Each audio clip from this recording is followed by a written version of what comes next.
இந்த ஏசாயா புஸ்தகம் 54 அதிகாரம் 13 வசனம் பார்ப்பதற்கு முன்பதாக ஏசாயா 54 அதிகாரத்துடைய ஒரு அறிமுகத்தை சொல்லுகிறேன். செவிகளை கொடுத்து கவனமாய் கேளுங்கள், பிரயோஜனமாக இருக்கும். இந்த ஏசாயா புஸ்தகம் 54 அதிகாரத்தை மாத்திரம்தான் இப்போதும் கூட நாம் இந்த வேத பாடம் அல்லது வேத பகுதியாய் வாசித்தோம். Isaiah chapter 54 and 55 both are one portion. ஏசாயா புஸ்தகம் 54 55 ஒரே பகுதிதான். இந்த 54 55 எந்த பகுதியை கடந்து வரும் தெரியுமா? 53ஆம் பகுதிக்கு பின்புதான் 54 55 வரும். மறுபடியும் சொல்லுகிறேன், 54ஆம் அதிகாரம் புரிய வேண்டுமானால் 53 54 55 வாசிக்கணும். I repeat once again.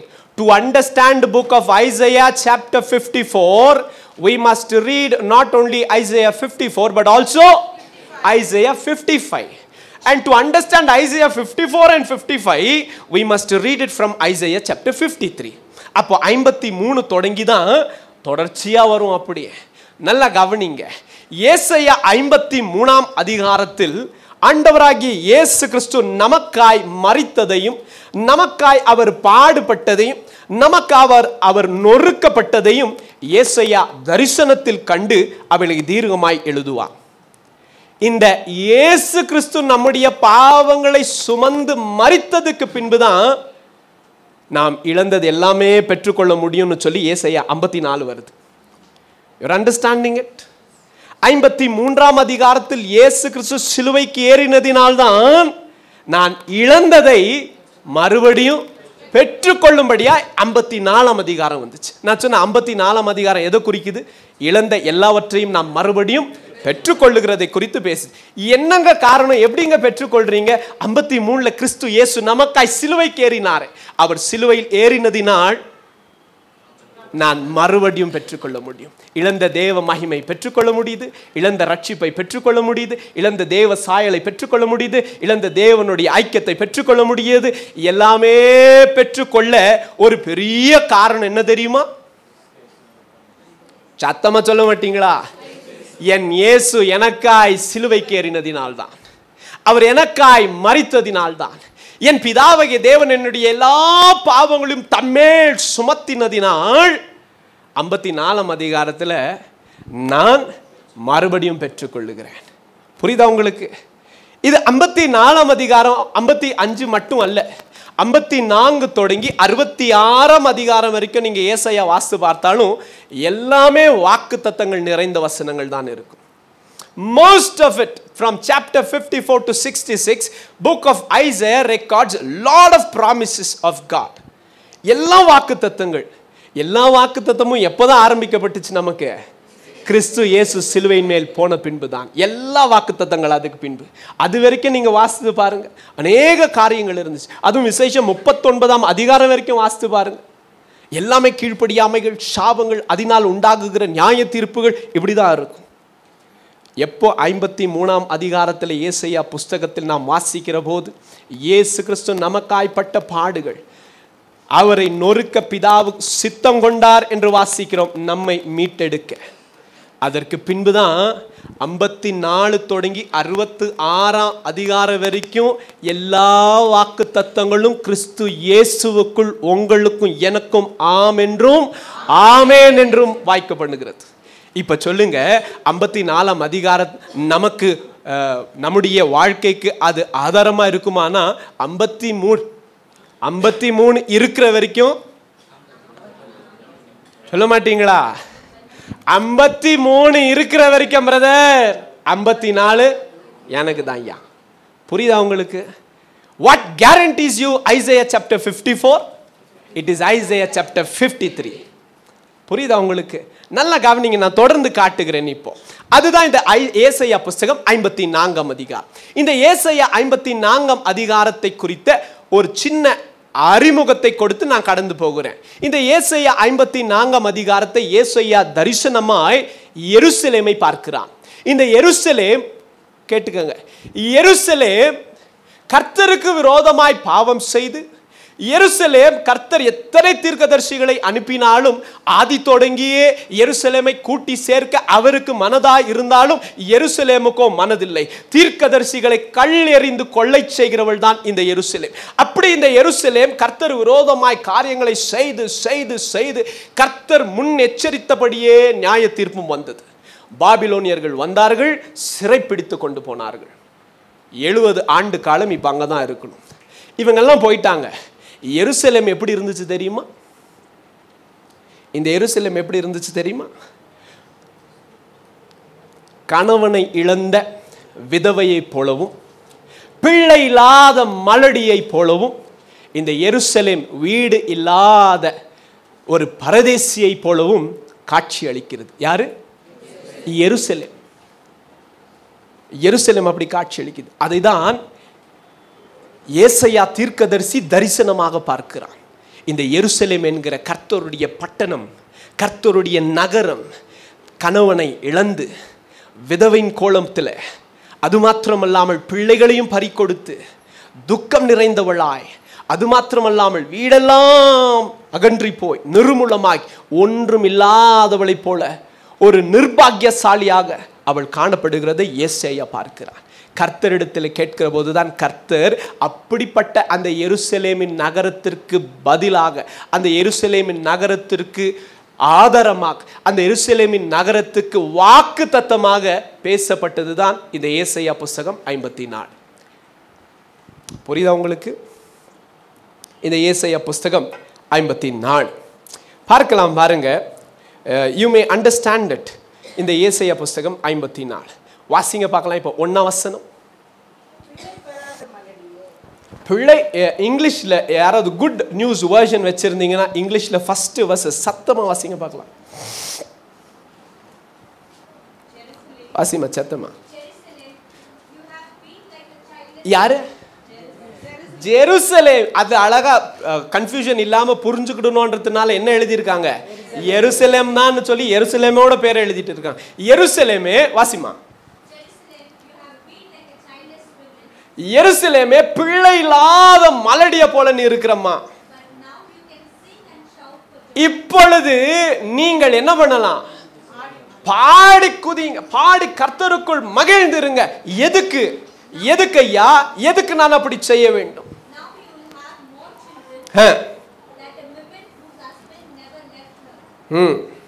ஹல்லேலூயா. பாருங்களேன், பொதுவாக வேதாகமத்தின் படி நாம் பார்க்கிற போது ஒரு ஸ்திரீயுடைய மேன்மை என்ன தெரியுமா? கர்த்தர் தான் மேன்மை. கர்த்தர் அவர்களுக்கு கொடுத்த மேன்மை என்ன தெரியுமா? அவர்கள் திருமணம் செய்து கணவர். முதலாவது மேன்மை அவங்களுடைய மேன்மை கணவன். இரண்டாவது அவர்களோடு கூட பிறக்கிற பிள்ளைகள். மூன்றாவது அந்த ஸ்திரீ குடும்ப ஸ்திரியாய் கட்டுகிற வீடு. These are the three things what we can see according to the scripture what God ordained women's. இந்த ஸ்திரீகள் மட்டும்தான் அதை செய்ய முடியும். நாங்கள் அதுவே மட்டும் செய்ய. எப்பா நீ மட்டும்தான்டா செய்ய முடியாது.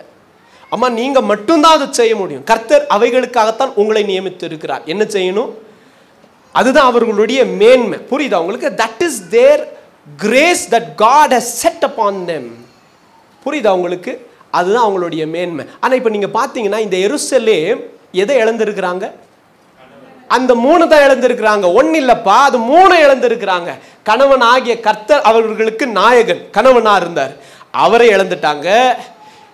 பிள்ளைகளை இழந்துட்டாங்க. எல்லாரும் போயிட்டாங்க சிறைக்கு. கடைசியா இருந்தது வீடு, அதுவும் போச்சு. எல்லாம் சுட்டெரிச்சிட்டாங்க. எந்த 3 மேன்மையா இருந்துச்சோ அந்த 3ஐயும் இழந்தது எருசலேம். எல்லாவற்றையும் இழந்து போனது எருசலேம். இப்பொழுது அந்த எருசலேமை பார்த்துத்தான் கர்த்தர் வாக்கு அனுப்புகிறார். எருசலேமே நீ பாடி சந்தோஷப்படு. என்னையா இருக்கு நான் பாட? என்ன இருக்கு நான் பாட? சங்கீதத்தில் இஸ்ரவேல் ஜனங்கள் அதை பாடி சொல்லுவார்கள். நான் என்ன இருக்கு என்னிடத்தில் பாடுவது? பாட்டு எப்போ பாடுவாங்க ஐயா? நீங்க அண்ணால கேட்டா சொல்லுவாங்க. அண்ணா எப்போ பாட்டு பாடுனா? பிள்ளை பிறந்த மேல. தேங்க்யூ. மரியாதை கேளுங்க, எலிசபெத்தை கேளுங்க, டெபோராவை கேளுங்க, மிரியாம கேளுங்க. இவங்க எல்லாரும் கூட பாட்டு பாடினாங்க. எப்ப தெரியுமா? நன்மை நடந்து பின்பு, ஏதாகிலும் ஜெயங்கள் கண்ட பின்பு. இப்ப ஏசாயா எருசலேமை பார்த்து சொல்லுகிறான், எருசலேமே தேவனுடைய குமாரத்தியே நீ கம்பீரித்து பாடம்மா, நீ பாடு. அதுக்கு எருசலேம் என்ன யோசிக்கிறா? நான் எப்படி பாடுறது, எனக்கு என்ன இருக்கு? இப்போ தீர்க்க தரிசனம் தொடர்ந்து வருது பாருங்க. என்ன சொல்றாங்க? பிள்ளை பெறாத மலடியே கெம்பீரித்து பாடு, உன்னிடத்தில் வாசிங்க. பிள்ளை பெறாத மலடியே மகிழ்ந்து பாடு, கர்ப்ப வேதனை படாதவளே கம்பீரமாய் பாடி ஆனந்த சத்தமிடு. வாழ்க்கைப்பட்டவளுடைய பிள்ளைகளை பார்க்கலாம் அநாத ஸ்திரீனுடைய பிள்ளைகள் அதிகம் என்று கர்த்தர் சொல்லுகிறார். கர்த்தர் சொல்லுகிறார், எருசலேமே எருசலேமே நீ பாடு, பிள்ளைகள் அதிகமா வர போறாங்க, அதிகமான பிள்ளைகள் வர போறாங்க. உன் கூடாரங்களின் எல்லைகளை விஸ்தாரமாக்கு, உன் கூடாரத்தின் கயிர்களை பலப்படுத்து, அதன் முளைகளையும் பலப்படுத்து, கயிர்களை நீளப்படுத்து. ஏன்னா என்ன ஆக போகுது? இன்னும் அநேக பிள்ளைகள் வர போறாங்க. இது கர்த்தர் முதலாவதாக இது இந்த ஏசாயா புஸ்தகம் 54 directly it is concerned about Israel. It is not as, it is directly concerned Israel. Israel தேசம் இருக்கு பார்த்தீங்களா, அந்த தேசத்துக்கு கர்த்தர் கொடுத்த வாக்குத்தத்தம். பின் அதை ஏன் நாம தியானிக்கிறோம் சொல்றேன். போகலாம், கொஞ்சம் கொஞ்சமா அப்படியே போவோம் பாருங்க, சரியா? இப்போ இதை கர்த்தர் நமக்கு ஏன் கொடுக்கிறார் அப்படின்னு சொன்னா, முதலாவது அதை சொல்லிடுறேன். கலாத்தியரின் புஸ்தகம் 4ஆம் அதிகாரம் திருப்பிக் கொள்ளலாம். 26ஆம் வசனத்தை வாசிக்கலாம். மேலான எருசலேமோ சுயாதீனம் உள்ளவள், அவளோ நம் எல்லாருக்கும் தாயானவள். நம் எல்லோருக்கும். எருசலேம் யாரு? மேலான வருகிற எருசலேம் அது இஸ்ரவேலுக்கு மட்டும் அல்ல, நம்ம எல்லாருக்கும். அப்ப நாமெல்லாம் எருசலேமின், புரியுதா உங்களுக்கு? To you understand? எஸ். அது மாத்திரமல்ல, இல்ல பிரதர், இது டைரக்டா இஸ்ரேலுக்கு தானே கன்சர்ன் ஆகுது. I will tell you more on it. சரியா? நல்லா கவனிங்க. நாம கொஞ்சம் கொஞ்சமா அப்படியே கடந்து போவோம். கர்த்தருடைய ஆவியானவர் உதவி செய். இதுதான் இந்த எருசலேமுடைய நிலைமை. கணவன் அற்று, பிள்ளைகளை துளைத்து, வீடை இழந்து, அவ்வளவு ஒரு நிர்பாக்கியமானவளாய் காணப்படுகிறாள். இப்பொழுது ஏசாயா கர்த்தர் ஏசாயாவை கொண்டு சொல்லுகிறார், எருசலேமே நீ பாடு, மகிழ்ந்திரு, கர்த்தர் உன்னை மறுபடியும் சந்திக்க போகிறார். அவர் உன்னை முற்றுமுடிய நீக்கவில்லை. இந்த ஆண்டு நமக்கு ஒரு பெரிய நம்பிக்கை என்ன தெரியுமா? If you have a small sense in your heart saying, has the Lord forgotten me? The Lord is not speaking to me past many months, brother. கர்த்தர் என்னோடு கூட பல நாட்களாக இடைப்படலை, என்னோடு கூட பேசலை, என்னை மறந்து விட்டாரோ கர்த்தர்? அவ்வளவுதானா பிரதர் நான் என் வாழ்க்கை? கர்த்தர் என்னை மறந்து விட்டாரா? என் பிள்ளைகளை மறந்து விட்டாரோ? வேதம் சொல்லுகிறது, ஏசாயாவை கொண்டு கர்த்தர் அந்த எருசலேமுக்கு சொல்லுகிறார், இமை பொழுது உன்னை நான் மறந்தேன், மிகுந்த இரக்கத்தினால் உன்னை மறுபடியும் சந்திப்பேன். இமை பொழுது, அதுவும் ஏன் பாவத்தின் நிமித்தமா, நம்முடைய பாவத்தின் நிமித்தமாய் இமை பொழுது அவர் விலகினது உண்மைதான், கர்த்தரே சொல்லுகிறார். இமை பொழுது நம்மை கைவிட்டது உண்மைதான், கர்த்தரே சொல்லுகிறார். இமை பொழுது தம்முடைய முகத்தை நமக்கு மறைத்து கொண்டது உண்மைதான், கர்த்தரே சொல்லுகிறார். ஆனா அதே கர்த்தர் சொல்லுகிறார், என்ன இழந்தப்பா எருசலேமே, என்ன இழந்த? கணவன் ஆண்டவரே, பிள்ளைகள் ஆண்டவரே, வீட்டாண்டவரே. கர்த்தர் சொல்லுகிறார், மறுபடியும் அதை கொடுக்கிறேன். இந்த ஏசாயா 54 அது 3ஐயும் கர்த்தர் சொல்லுவார், நான் உனக்கு நாயகனாய் இருப்பேன். உன் பிள்ளைகள் எல்லாரும் இப்பதான் வாசிச்ச 1ஆம் வசனத்துல, உன் பிள்ளைகள் எல்லாரும் வர போறாங்க. இருக்கிற வீடு பத்தாதப்பா, உன் இருக்கிற வீடு பத்தாது, அதை நீளமாக்கு, அதை அகலமாக்கு, இன்னும் அநேக பிள்ளைகள் வர போறாங்க. இது சபையுடைய வளர்ச்சியை குறிக்கும் என்று நான் கிறிஸ்து இயேசுவுக்குள் விசுவாசிக்கிறேன். And that is how the Lord will lead us to. அடுத்ததாக கர்த்தர் என்னமா இழந்த கணவர், கர்த்தர் சொல்லுகிறார், நானே உனக்கு மனவாளன் இருப்பேன். வாசிங்க ஏசாயா புஸ்தகம் 54ஆம் அதிகாரம்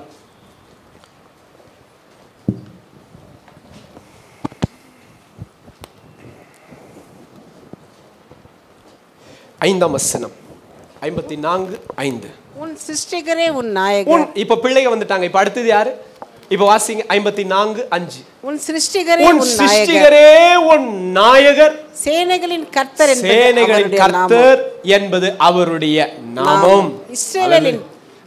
இஸ்ரவேலின் பரிசுத்தர், உன் மீட்பர், அவர் சர்வ பூமியின் தேவன் எனப்படுவார். ஹல்லேலூயா. தொடர்ந்து கவனிங்க. அடுத்ததாக கடைசி என்ன இழந்தாங்க? வீடு. 3 இழந்துட்டாங்க எருசலேம்னு சொன்ன. என்னென்ன? கணவன். இப்போ பிள்ளைகள் வந்துட்டாங்களா? அதுவும் சாதாரணமா இல்லப்பா. எப்பவுமே கர்த்தர் பிள்ளைகள் இழக்கணும்னு நினைக்கிறது இல்லை. அப்படியும் இழக்க செஞ்சு அதை பார்த்து பிசாசு சந்தோஷப்பட்டானா, இத்தனை நாள் உங்களை பார்த்து இழந்துட்டான், வெரி குட், அப்படிதான் இவன் இருக்கணும், நிர்பாகியசாலியா இருக்கணும், எல்லாம் இழந்தவனாய் துளைத்தவனாய் வெறும் கையனாய் இருக்கணும்னு அப்படி நினைச்சானா ரைட். கர்த்தர் அப்படியே மாத்திரம் விடுறது இல்லை. புரியுதா உங்களுக்கு? God has not forgotten us. புரியுதா உங்களுக்கு? கர்த்தர் நம்மை முற்று முடிய மறக்கவில்லை. என்னோட சேர்ந்து சொல்லுங்க, கர்த்தர் என் அப்பா என்ன மறக்கல, என் அப்பா என் குடும்பத்தை மறக்கல, என் அப்பா என் பிள்ளைகளை மறக்கலையா. அவர் மறவாதவர். அல்லேலூயா. உண்மை. நீங்க சொன்னதெல்லாம் அறிக்கைகள், அவிசுவாசங்கள். வழி தேடி ஓடித்தான் போக வேண்டும். கர்த்தர் உண்மை உள்ளவர். அவர் மறுபடியும் பிள்ளைகளை அனுப்புவேன் என்று வாக்கு பண்ணுகிறார். அவரே கணவனாய் மறுபடியும் நிற்பேன் என்று சொல்லுகிறார். மூன்றாவதாக இழந்த வீட்டை குறித்தும் அவர் சொல்லுகிறார். வாசிக்கலாம். அதுவும் இழந்த வீடு எப்படி அப்பா உன் வீடு? இப்ப பார், வரப்போகிற எருசலேம், நமக்கு தாயா இருக்கிற அந்த எருசலேமை கர்த்தர் எப்படி ஸ்தாபிப்பாராம்? வாசித்து பார்க்கலாம் பாருங்க. அதே ஏசாயா புஸ்தகம் 54 அதிகாரத்தை திருப்பிக் கொள்ளலாம். Shall we read it from the book of verses 11? 11ஆம் வசனம் தொடங்கி வாசிக்கலாம். சிறுமைப்பட்டவளே, சிறுமைப்பட்ட எருசலேமே, பெருங்காற்றில் அடிபட்டவளே, பெருங்காற்றினால் அடிபட்டவளே, விசுவாசத்தில் உறுதியாய் நிற்க தெரியல. பெருங்காற்று வீசினா எது விழும் சொல்லுங்க பார்க்கலாம். மணலின் மேல். Thank you தம்பி, God bless you. மண்ணின் மேல் கட்டப்பட்ட வீடு பெருங்காற்று வீசுகிற போது விழுந்து போகும். விசுவாசம் உறுதியா இல்லாததினால், கர்த்தர் மேல் ஸ்திரமாய் கட்டப்படாததினால் பெருங்காற்றுக்கு விழுந்த எருசலேமே. வாசிங்க. தேற்றரவற்றவளே, தேற்றளவாளன் இல்லாதவள், பரிசுத்த ஆவியானவர் இல்லாதவளே, இழந்தவளே, இதோ நான் உன் கல்லுகளை பிரகாசிக்கும்படி வைத்து, மறுபடியும் கூட உன் கல்லுகளை பிரகாசிக்கும்படி பண்ணி, நீல ரத்தினங்களை உன் அஸ்திபாரமாக்கி, நில ரத்தினங்களை இள ரத்தினங்களை உன் அஸ்திபாரமாக்கி, உன் பலகணிகளை பளிங்கும், உன் பலகணிகளை பளிங்கும், உன் வாசல்களை மாணிக்க கற்களாலும், உன் மதில்கள் எல்லாம் உச்சிதமான கற்களுமாக்குவேன். எவ்வளோ நல்ல தகப்பன் ஐயா, எவ்வளோ நல்ல தகப்பன் ஐயா. என்னையா இழந்தீங்க நீங்க? என்ன இழந்தீங்க? அதான் எப்பவும் சொல்லுவேன். ஜப்பான்ல வந்துட்டு ஒரு டெக்னிக் இருக்கு. ஒரு உடைந்து போன பாத்திரத்தை என்ன பண்ணுவாங்க தெரியுமா? இட் இஸ் கால் கின்சுகி அப்படின்னு சொல்லுவாங்க. கின்சுகி அப்படின்னுவாங்க. ஒரு சாதாரண பாத்திரம் உடைந்து போனால் அந்த பாத்திரம் ஒரு 100 ரூபா இருந்திருக்கும்னு நினைச்சுக்க. ஒரு 100 ரூபா பாத்திரம் கீழே விழுந்து உடைஞ்சு போச்சு. அந்த 100 ரூபா பாத்திரம் இப்போ உடைஞ்சதுனால இப்போ அதுக்கு என்ன மதிப்பு? வாங்கிப்பீங்களா? வாங்க மாட்டோம், யாரும் வாங்க மாட்டோம் இல்லையா? அப்படின்னா 100 ரூபா மதிப்புள்ள பாத்திரம் உடைஞ்சு போச்சு, பிசாசுக்கு சந்தோஷம். பாத்திரம் என்னாச்சு? உடைஞ்சு போச்சு. இந்த மனுஷங்க அவங்க ஒரு டெக்னிக் வச்சிருக்காங்க. என்ன பண்றாங்க? இந்த உடைந்த எல்லா துண்டுகளையும் எடுத்து சேர்த்து வைத்துக்கொண்டு அதை ஒட்ட வைக்க அதனுடைய எல்லா துவாரங்களிலும், எல்லா கிராக் எங்கெல்லாம் உடைஞ்சிச்சோ அவைகளில் எல்லாவற்றிலும் தங்கத்தை கரைத்து அவைகளில் ஊற்றி விடுவார்கள். அந்த கேப் ஃபில் பண்ண எதை ஊற்றுவாங்க? கோல்டை ஊற்றுவாங்க. அது எங்கெல்லாம் உடஞ்சி பீஸ் இல்லையோ அங்கெல்லாம் கோல்டு வந்துடும். அந்த கோல்டு வந்துடும் அங்கே எல்லாமே. சரியா? இப்போ 100 ரூபாயா இருந்த அந்த பாத்திரம் உடஞ்ச போது என்ன வேலை? 0. இப்போ அப்பா அது எல்லாத்தையும் எடுத்து அவைகளில் தங்கம் என்பது அவருடைய வார்த்தையை குறிக்கும், அவரை குறிக்கும், அவருடைய வசனத்தை குறிக்கும். அவர் அதை நிரப்பினதினால் இப்போ அதுக்கு பேர், இப்போ அதோடைய வேல்யூ என்ன தெரியுமா? 100 ரூபாவா இருந்திருந்தா அப்படியே விட்டுருந்தா அந்த பாத்திரம் என்னவா இருந்திருக்கும்? 100 ரூபா பாத்திரமாவே இருந்திருக்கும். அதை பிடிச்சி சும்மா இல்லாமல் அதுக்கு வேல்யூ இல்லாமல் ஆக்கணும்னு நினச்சதுனால இப்போ என்னவா மாறிடுச்சு அது? அதுதான் அந்த விஷயம். இப்போ அதில் அவ்வளோ தங்கம் இருக்கிறதுனால கப்பும் ஒன்றாயிடுச்சு, அதனுடைய மதிப்பும். அடே அப்பா, அதான் கர்த்தர் செய்கிறது. வாட் காட் கேன் டூ ஆனால் என்ன செய்யணும் நாம தெரியுமா? எல்லா பீஸையும் அவர்கிட்ட கொடுத்துடணும். புரியுதா உங்களுக்கு? ஆமாம் ஆண்டவரே, உடைக்கப்பட்டது உண்மைதான், இந்தாங்க. கீழ்ப்படியாமல் இருந்தது உண்மைதான், பாவம் செய்தது உண்மைதான், உம்மை விட்டு விலகினது உண்மைதான், உம்முடைய சத்தியத்துக்கு என் செவிகளை அடைத்து கொண்டது உண்மைதான், உம்முடைய ஆலோசனைகளுக்கு என்னை நான் தூரமாக்கினது உண்மைதான், வெளிச்சம் என் பாவங்களை வெளிப்படுத்துகிற போது இருளை விரும்பினது உண்மைதான். இவைகளை எதையும் நான் மறைக்கவும் முடியாது, இல்லைன்னு சொல்லவும் முடியாதப்பா. மனுஷர்களிடத்துல நல்ல தந்திரமாக அல்லது நல்ல சாமர்த்தியமாக வேஷம் போட்டு மூடிவிடலாம். ஆனால் கர்த்தருக்கு சகலமும் வெளியரங்கமானது என்பது அட்லீஸ்ட் பைபிள் வாசிக்கிற கிறிஸ்தவர்களுக்காவது தெரிந்து தான் இருக்க வேண்டும், கட்டாயமாக தெரிஞ்சிருக்க வேண்டும். இந்த இஸ்ரவேல் ஜனங்களுக்கு கர்த்தர் இப்படிப்பட்ட காரியங்களை மாத்திரம் அல்ல, அவர் ஏசாயா புஸ்தகம் நீங்க 50ஆம் அதிகாரத்தை வாசித்து பாருங்க, 1ஆம் வசனத்தை வாசிங்க. Book of Isaiah chapter 50 verses 1 வாசிங்க. கர்த்தர் சொல்லுகிறார், நான் உங்கள் தாயை அனுப்பிவிட்ட பொழுது, நான் உங்கள் தாயை, அதாவது எருசலேமை அனுப்பிவிட்ட போது அவளுக்கு கொடுத்த தள்ளுதற் சீட்டு எங்கே? தள்ளுதல் சீட்டு எங்கப்பா? Where is the divorce paper? If I have forsaken Jerusalem, then where is the divorce paper that I have given to her? என்ன அர்த்தங்க? எருசலேமை நான் முற்றுமுடிய தள்ளிவிட்டேன் என்று சொன்னால் நான் தள்ளுதல் சீட்டு எங்க? என் தள்ளுதல் சீட்டு எங்க அப்படின்னா என்ன அர்த்தம்? கர்த்தர் முற்றுமுடியே தம்முடைய பிள்ளைகளை தள்ளவில்லை. புரியுதா உங்களுக்கு? அவர் சொல்றார், நான் அப்படி தள்ளிட்டேன் அப்படின்னு சொன்னா சீட்டு எங்க? Do you think God has forsaken you? Brother, நான் செஞ்ச பாவத்துக்கு கர்த்தர் தள்ளினாலும் ஆச்சரியம் இல்லை பிரதர். அப்படிப்பட்ட உண்மையாய் ஏற்றுக்கொள்ளுகிற இருதயங்களுக்காய் நான் கர்த்தரை ஸ்தோத்திரிக்கிறேன். ஆனால் நான் அப்படிப்பட்டவங்களுக்கு சொல்றேன், கேளுங்க, கர்த்தர் உங்களையும் என்னையும் முழுமையாய் தள்ளிவில்லை. ஹல்லேலூயா. அப்பா என்ன முற்றுமுடிய தள்ளவில்லை. He is coming back to restore everything. Hallelujah. Yes. நம்முடைய பாவங்கள், என்னுடைய பாவங்கள் அவருடைய முகத்தை எனக்கு சற்று நேரம் மறைத்தது உண்மைதான். அவருடைய கரம் என்னை விட்டு விலகினது உண்மைதான். அவருடைய பிரசன்னம் என்னை விட்டு தூரமானது உண்மைதான். காரணம் என்ன? அவருக்கு என்னை பார்த்து சலித்து போகவில்லை, மாறாக அவருடைய கிருபைகளை அனுதினமும் சுதந்தரித்து அவைகளில் கொண்டாடி அவைகளில் மகிழ்ந்திருந்த நமக்கு கிருபையின் மேல் கிருபை பெற்றுக்கொள்ள மனதில்லாமல் கிடைத்த கிருபையை துச்சமாய் என்ன பார்த்ததினால் அவர் விலகித்தான் ஆக வேண்டியதாக இருந்தது. அப்படிப்பட்ட பிள்ளைகளையும் பார்த்து கர்த்தர் சொல்லுகிறார், திடன்கொள், உன் நாயகர் வருகிறார். And is coming back to restore everything that what we have lost. Hallelujah. And it is not going to be the same amount or the degree of glory. It will be greater degree. அது மாத்திரமல்ல, கர்த்தர் இழந்ததை மீண்டும் கொடுக்க போகிறார். சந்தோஷம்தான் brother. ஆனால் ஒரு சந்தோஷம் என்ன தெரியுமா? அந்த அளவிலே அல்ல, இப்போ வரப்போகிறது இதை விட.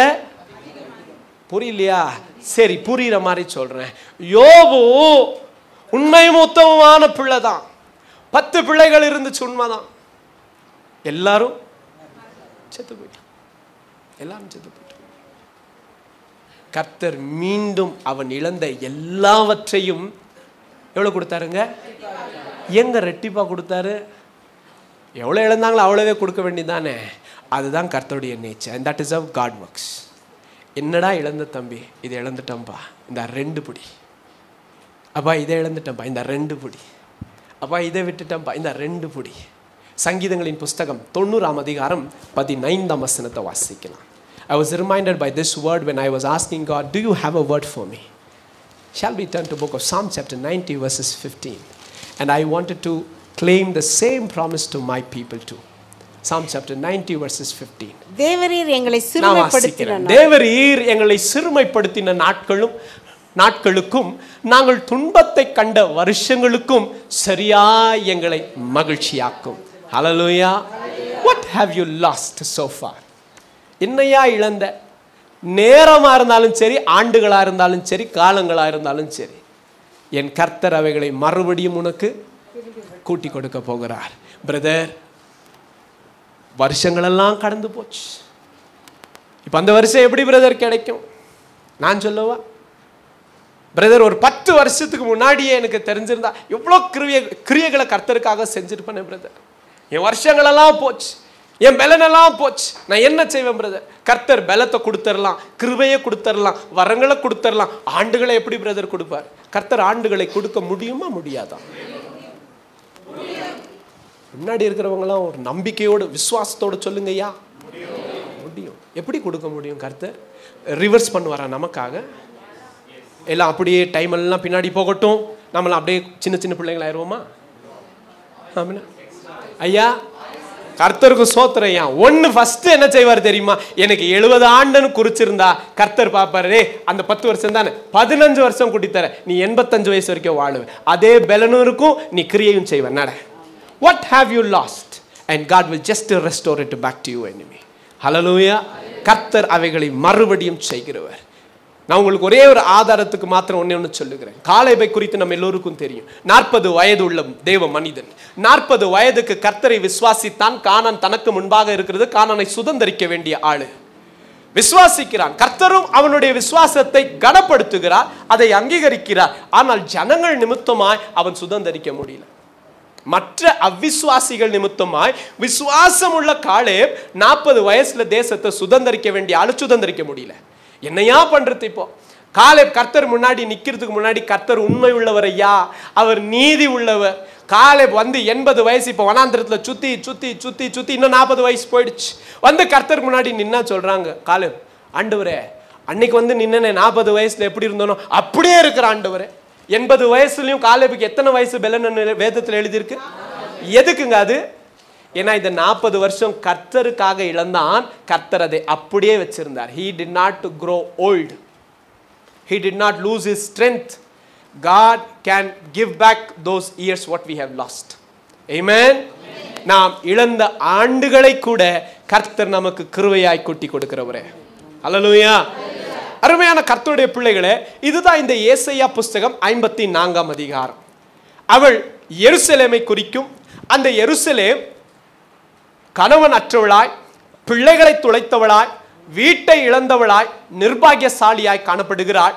அந்த எருசலேமை பார்த்து ஏசாயா தீர்க்கதரிசனமாய் சொல்லுகிறார், உன் நாயகன் திரும்பி வரப்போகிறார், உன் பிள்ளைகள் எல்லாரையும் கூட்டி சேர்க்க போகிறார். நீ முந்தின நிலைமையை பார்க்கிலும் இந்த நிலைமை கர்த்தர் உனக்கு இன்னும் அதிகமாய் நன்மையாய் மாற முடிக்க பண்ணுவார். கொஞ்சம் ஆரம்பம் அற்பம் தான், ஆனால் உன்னுடைய முடிவு சம்பூர்ணமா இருக்க போகிறது பார் என்று சொல்லி எருசலேமை மறுபடியும் எவ்விதமாய் கட்டப்போகிறார், எவ்விதமான வெளியேற பெற்ற கற்களை கொண்டு இந்த எருசலேமை ஸ்தாபிக்க போகிறார் என்று சொல்லி சகல வாக்குத்தத்தங்களையும் கொடுக்கிறது தான் இந்த ஏசாயா 54. இது எல்லாமே எருசலேமை தான் டைரக்டா குறிச்சாலும் ஒரு ஆச்சரியமான காரியம் என்னவென்று சொன்னால், இந்த ஏசாயா 54ஆம் அதிகாரம் 13ஆம் வசனம்.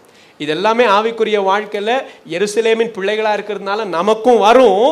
இருந்தாலும் சரி, if we are not allowed to claim directive promises that which belongs to Israel, but let me tell you something. இந்த ஏசாயா புஸ்தகம் 54ஆம் அதிகாரம் 13ஆம் வசனம் இந்த புதிய உடன்படிக்கையின் கிறிஸ்தவர்களுக்கு.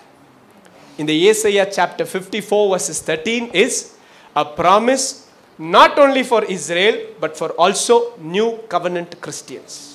எப்படி யோவானின் புஸ்தகம் 17ஆம் அதிகாரத்தில் ஆண்டவராகிய இயேசு ஒரு ஆசாரனுடைய ஜெபத்தை ஏறெடுத்து அது அநேக காரியங்களுக்காக ஜெபம் பண்ணுவார். சீஷர்களுக்காக ஜெபம் பண்ணுவார், உலகத்துக்காக மற்ற பிள்ளைகளுக்காக ஜெபம் பண்ணுவார். இது எல்லாத்துக்கும் ஜெபம் பண்ற கர்த்தர் அதே யோவான் 17ஆம் அதிகாரத்துல இன்னைக்கு விசுவாசிக்க போற நமக்காக அன்னைக்கு ஜெபம் ஏறெடுத்தார்.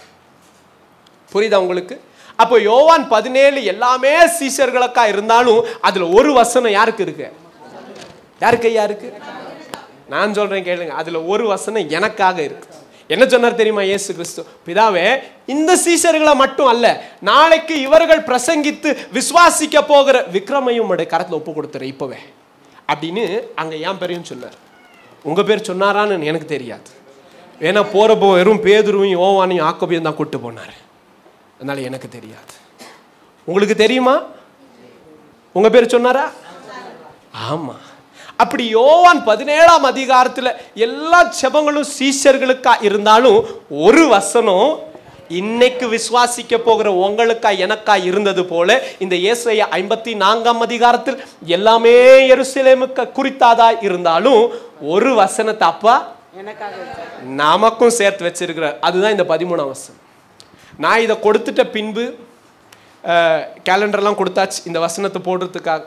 அப்புறமா தேடி பார்க்குறேன், எனக்கு ஆச்சரியமா இருந்துச்சு. ஆண்டவரே, இது எல்லாமே எருசலேமுக்கா இருக்கே, இந்த வசனத்தை போய் நம்ம போட்டிருக்கிறோமே, நானும் விசுவாசிச்சேன் நீங்கள் தான் கொடுத்தீங்கன்னு சொல்லி அப்படின்னு சொல்லி ஜோம் பண்ணிகிட்டே இருக்கிறேன். அதுக்கப்புறமா தான் பார்த்தேன், அந்த அதிகாரத்திலேயே ஒரு வசனத்தை நாம் தைரியமாக புதிய உடன்படிக்கையின் கிறிஸ்தவர்களாகிய நாம் கேட்கலாம் என்று சொன்னால் அது இருக்கிற அந்த ஒரு வசனம் இதுதானா. இதெல்லாம் பார்த்து வசனத்தை சொல்லலை, ஜெபத்தில் ஏதோ நினைக்கிறேன் விசுவாசிக்கிறேன் கர்த்தர் கொடுத்தார் என்று சொல்லி அந்த விசுவாசத்தோடு தான் செயல்பட ஆரம்பித்த பின்புதான் தெரிகிறது கர்த்தர் மெய்யாகவே உண்மை உள்ளவர், அவர் நம்மேல் இரக்கமானவர். அல்லேலூயா. தொடர்ந்து கூட இப்போ இந்த 54ஆம் அதிகாரம் 13ஆம் வசனத்தை குறித்து உங்களுக்கு காட்டி கொடுக்க ஆசைப்படுகிறேன். நல்லா கவனிங்க, வாசிக்கலாம். ஏசாயா புஸ்தகம் 54ஆம் அதிகாரம் 13ஆம் வசனம். உன் பிள்ளைகள் எல்லாரும், இப்போ வாசிக்கலாம். உன் பிள்ளைகள் எல்லோரும் கர்த்தரால் போதிக்கப்பட்டிருப்பார்கள். கர்த்தரால் போதிக்கப்பட்டிருப்பார்கள். உன் பிள்ளைகளுடைய சமாதானம், உன் பிள்ளைகளுடைய சமாதானம் பெரிதாய் இருக்கும். கர்த்தர் எப்போதும் தம் பிள்ளைகளை போதித்து அந்த பிள்ளைகளுக்கு நடக்க வேண்டிய வழிகளை காண்பித்து அந்த பிள்ளைகளின் மேல் கண்களை வைத்து ஆலோசனை சொல்லி பிள்ளைகளை எப்போதும் புரிகிற மாதிரி சொல்லுவா, கண்ணுக்குள்ள வச்சு பார்த்துக்கணும்னு ஆசைப்படுறவர், ஒவ்வொன்றையும் கற்றுக் கொடுக்க நினைக்கிறவர். அப்படிப்பட்டவர் தான் நம்முடைய தகப்பன். அந்த தேவன் நீங்க ஆரம்பத்துல இருந்து எடுத்து பாருங்க, எப்போதும் எடுத்து பாருங்க. மோசேக்கு என்ன தெரியுமா சொன்னார்? மோசே, ஜனங்களுக்கு இவைகளை எல்லாம் கற்றுக்கொடு, ஜனங்களுக்கு இவைகளை எல்லாம் காண்பித்து கொடு, இந்த சத்தியத்தை ஜனங்களுக்கு மத்தியில் விதைச்சு கொடு, ஜனங்கள் இந்த சத்தியத்தை பார்க்க அவர்களுக்கு வெளிச்சத்தை காட்டு. ஒவ்வொரு காரியத்திலும் it is always God always wants to teach his people. அப்ப இந்த சில்ட்ரன் ஆனா யாருங்க? உங்க பிள்ளைங்கன்னு அர்த்தம் கிடையாது, எருசலேமின் பிள்ளைகள். அப்ப எருசலேமின் பிள்ளைகள்னா யாரு? நாமும் நம்ம பிள்ளைகளும் நம்ம பிள்ளைகளின் பிள்ளைகள் எல்லாருமே. இந்த பிள்ளைகள் என்று வந்துட்டா அதுல யார் இருக்கா? அதான் நான் சொல்லுவேன், முனியம்மாக்கு சொன்னேன், அம்மா நீங்க எங்களுக்கு தான் அம்மா, உங்க வயசு அவ்வளவு பெருசு, ஆனா ஏசப்பாக்கு நீங்க யாருன்னு கேட்டேன். புள்ளதான், கரெக்ட், புள்ளதான். நாம எல்லோரும் கர்த்தருடைய பிள்ளைகளா இருக்கிறதுனால நீங்க என்ன நினைச்சிட்டீங்க? வந்து பார்த்த உடனே ஓ நம்ம பிள்ளைகள் எல்லாம் கர்த்தரால் நடத்தப்பட போறாங்க. நீங்க யாரால நடத்தப்பட போறீங்க? அப்ப நாம யாரு? நாங்க எல்லாருமே பிள்ளைகள் தான் ஐயா, நாங்க எல்லாருமே கர்த்தரால் நடத்தப்பட போகிறோம். நீங்க குட் நியூஸ் வெர்ஷன்ல வாசிச்சு பார்த்தீங்கன்னா அதே 54:13 என்ன எழுதியிருக்கும் தெரியுமா? வாசிங்க, சத்தமா வாசிங்க. குட் நியூஸ் வெர்ஷன் வச்சிருக்கிறவங்க அதுல மட்டும் அப்படி எழுதியிருக்கும், I myself will teach your people. It's not children, it is addressed as I myself will teach your people and give them prosperity and peace. நானே எருசலேமே, நானே உன் பிள்ளைகள் எல்லாரும் வர போறாங்க பார்த்தீங்களா, அந்த பிள்ளைகள் நானே அவர்களை நடத்தி அவர்களுக்கு போதிப்பேன். அவர்களுடைய சமாதானமும் பெரிதாக இருக்கும், அவருடைய சௌக்கியம் பெரிதாக இருக்கும், அவருடைய செழிப்புகள் பெரிசா இருக்கும். கர்த்தர் நடத்த போகிறார். ஹல்லேலூயா. நீ எதற்காகவும் யாரிடத்திற்கும் நீ தலை குனிந்து நிற்க மாட்டீங்க. ஏன் தெரியுமா? நடத்துகிறவர் கர்த்தர். The management is from the Lord, not us. It is not our might, not our strength. It is by the Spirit of the Lord. என்னுடைய பலனோ அல்ல, என்னுடைய ஞானமோ அல்ல. என்னோட சேர்ந்து சொல்லுங்க, இந்த ஆண்டு என்னுடைய பலத்தோடோ என்னுடைய ஞானத்தோடோ என்னுடைய பணத்தோடோ எதை கொண்டும் நான் நடத்தப்படுவதில்லை. என் கர்த்தர் என்னை போதித்து என்னை நடத்துகிறார். ஆமென். ஹல்லேலூயா. நன்றி தகப்பனே. Praise the Lord. ஆமா, கர்த்தரே நடத்தப்போ. It is God who will teach you and me. இது என்ன செய்யுது, அது என்ன செய்யுது, கர்த்தர் கற்றுக் கொடுக்க போகிறார். Praise the Lord. வேகமாய் கடந்து போகலாம். நல்லா கவனிங்க. அப்போ கர்த்தர் இந்த 54ஆம் அதிகாரம் 13ஆம் வசனத்தில் எப்போதும் கற்றுக் கொடுக்க விரும்புகிற தேவன் தான். இதே வசனத்தை தான் நான் எப்படி இதை புதிய ஏற்பாட்டு அல்லது புதிய உடன்படிக்கையின் கிறிஸ்துவ பிள்ளைகளுக்கு என்று சொல்லுகிறேன். வாசிக்கலாம். இந்த வசனத்தை ஆண்டவராகிய இயேசு கிறிஸ்து சொல்லுகிறார். யோவானின் புஸ்தகம் 6ஆம் அதிகாரத்தை திருப்பிக் கொள்ளலாம். Book of John chapter 6 verses 45 and 46. Jesus quoted the same verses in book of John chapter 6 verses 45 and 46. எல்லாரும் தேவனாலே போதிக்கப்பட்டிருப்பார்கள் என்று எல்லாரும் தேவனால் போதிக்கப்பட்டிருப்பார்கள் என்று தீர்க்கதரிசிகளின் ஆகமத்தில் எழுதியிருக்கிறதே. தீர்க்கதரிசியின் ஆகமத்தில் எழுதியிருக்கிற எல்லாரும் இல்ல ஆண்டவரே, வெறும் எருசலேம்காரங்க மட்டும்தான் இல்லப்பா. எப்படி சொல்றீங்க? அடுத்த வசனம் நமக்கு நல்லா உறுதிப்படுத்தும். வாசிங்க. எல்லாரும் தேவனால் போதிக்கப்பட்டிருப்பார்கள் என்று தீர்க்கதரிசிகளின் ஆகமத்தில் எழுதியிருக்கிறது. தீர்க்கதரிசிகளின் ஆகமத்தில் எழுதியிருக்கிறது. ஆகையால் பிதாவினிடத்தில் கேட்டு கற்றுக்கொள்ளுகிறவன், நல்ல கவனிங்க, பிதாவினிடத்தில் கேட்டு கற்றுக்கொள்ளுகிறவன் எவனும் என்னிடத்தில் வருகிறான். அவங்க மட்டும்தான் இயேசு கிறிஸ்துவிட்ட வர முடியும். அப்ப நாம இயேசு கிறிஸ்துவிட்ட வந்திருக்கிறோம்னு சொன்னா யார் கிரியை செஞ்சிருக்கிறா? சொல்லுங்க பார்க்கலாம். பிதாவாகிய தேவன் நமக்கு குமாரனை வெளிப்படுத்தவில்லை என்று சொன்னால் ஒரு மனுஷன் கிறிஸ்து இயேசுவை அறிந்து கொள்ள முடியாது. பிதாவாகிய தேவன் கிறிஸ்து இயேசுவை உங்களுக்கும் எனக்கும் காண்பித்து கொடுக்கவில்லை என்று சொன்னால் நாம் கிறிஸ்துவினிடத்திற்கு வர முடியாது. புரியுதா உங்களுக்கு? இன்னொரு முறை வாசிங்க அந்த வசனத்தை. எல்லாரும் தேவனாலே போதிக்கப்பட்டிருப்பார்கள், எல்லாரும் தேவனால் போதிக்கப்பட்டிருக்கிறார்கள் என்று தீர்க்கதரிசிகளின் ஆகமத்தில் எழுதியிருக்கிறது, என்று தீர்க்கதரிசனத்தின் ஆகமங்களில் எழுதியிருக்கிறது. ஆகையால் பிதாவினிடத்தில் கேட்டு கற்றுக்கொள்ளுகிற எவனும், பிதாவினிடத்தில் கேட்டு கற்றுக்கொள்ளுகிறவன் எவனோ என்னிடத்தில் வருகிறான். அவனே என்னிடத்தில் வருகிறான். தேவனிடத்தில் நின்று வந்தவரே தவிர, தேவனிடத்திலிருந்து வந்தவரை தவிர வேறு ஒருவரும் பிதாவை கண்டதில்லை. இவரே பிதாவை கண்டவர். நல்லா கவனிங்க. அப்போ பிதா எல்லாருக்கும் கற்றுக் கொடுக்கிறவர். புரியுதா உங்களுக்கு? So it is new covenant promise for us to believe that we will be taught by the Lord. Hallelujah. நாம் பிதாவாகிய தேவனால் கற்றுக்கொள்ளப்படுகிறவர். புரியுதா உங்களுக்கு? we will be taught by God the Father. ஆதாரம் இருக்கா பிரதர்? Very simple. ஆண்டவராகிய இயேசு கிறிஸ்து மத்தேயு புஸ்தகம் 16ஆம் அதிகாரத்தில் சீஷர்களை பார்த்து கேட்கிறார்கள். என்னன்னு கேட்கிறாங்க? ஜனங்கள் என்னை யாருன்னு சொல்றாங்க?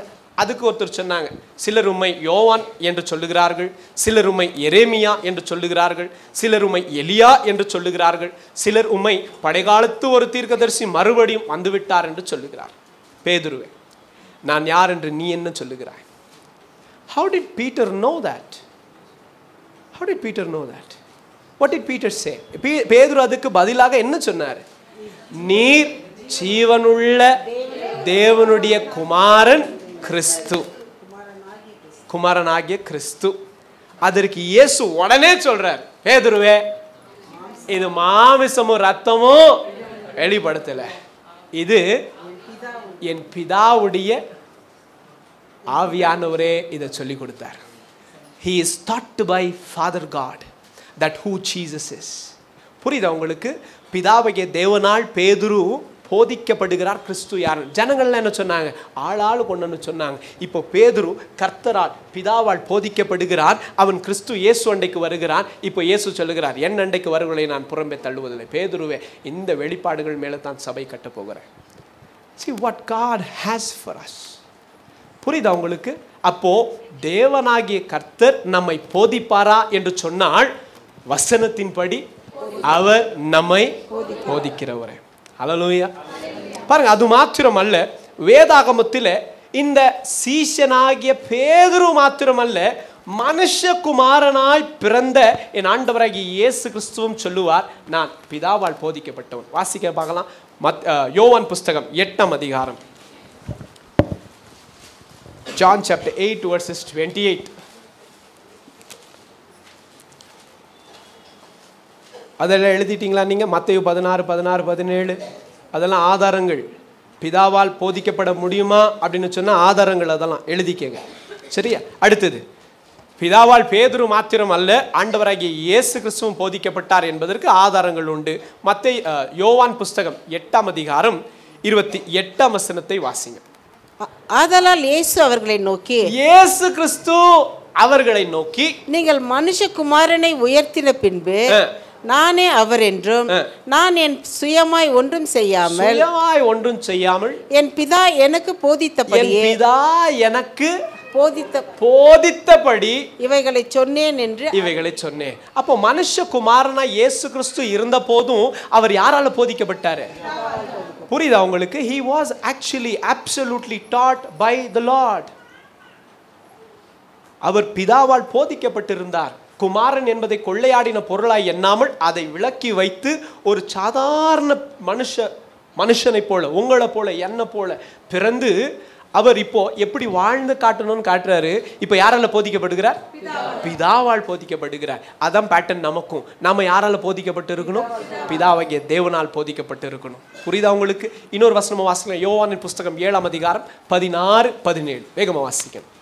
Book of John chapter 7 verses 16 and 17. இயேசு அவர்களுக்கு பிரதியுத்தரமாக, இயேசு கிறிஸ்து அவர்களுக்கு பிரதியுத்தரமாக, என் உபதேசம் என்னுடையதாய் இராமல், என்னுடைய உபதேசங்கள் எல்லாம் என்னுடையதாய் இராமல் என்னை அனுப்பினவருடையதாய் இருக்கிறது. என்னை அனுப்பினவருடையதாய் இருக்கிறது. அவருடைய சித்தத்தின்படி செய்ய மனதுள்ளவன், அவருடைய சித்தத்தின்படி செய்ய மனதாய் இருக்கிறவனுக்கு தெரியும் என் போதனை, இந்த உபதேசங்கள் தேவனால் உண்டாயிருக்கிறது, தேவனால் உண்டானது என்று. He was taught by the Lord.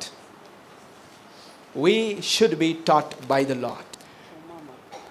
நாம முதலாவது பிதாவால் போதிக்கப்பட்டிருக்க வேண்டும். ஹல்லேலூயா! எவ்வளவு ஒரு சந்தோஷமான தயவு தெரியுமா?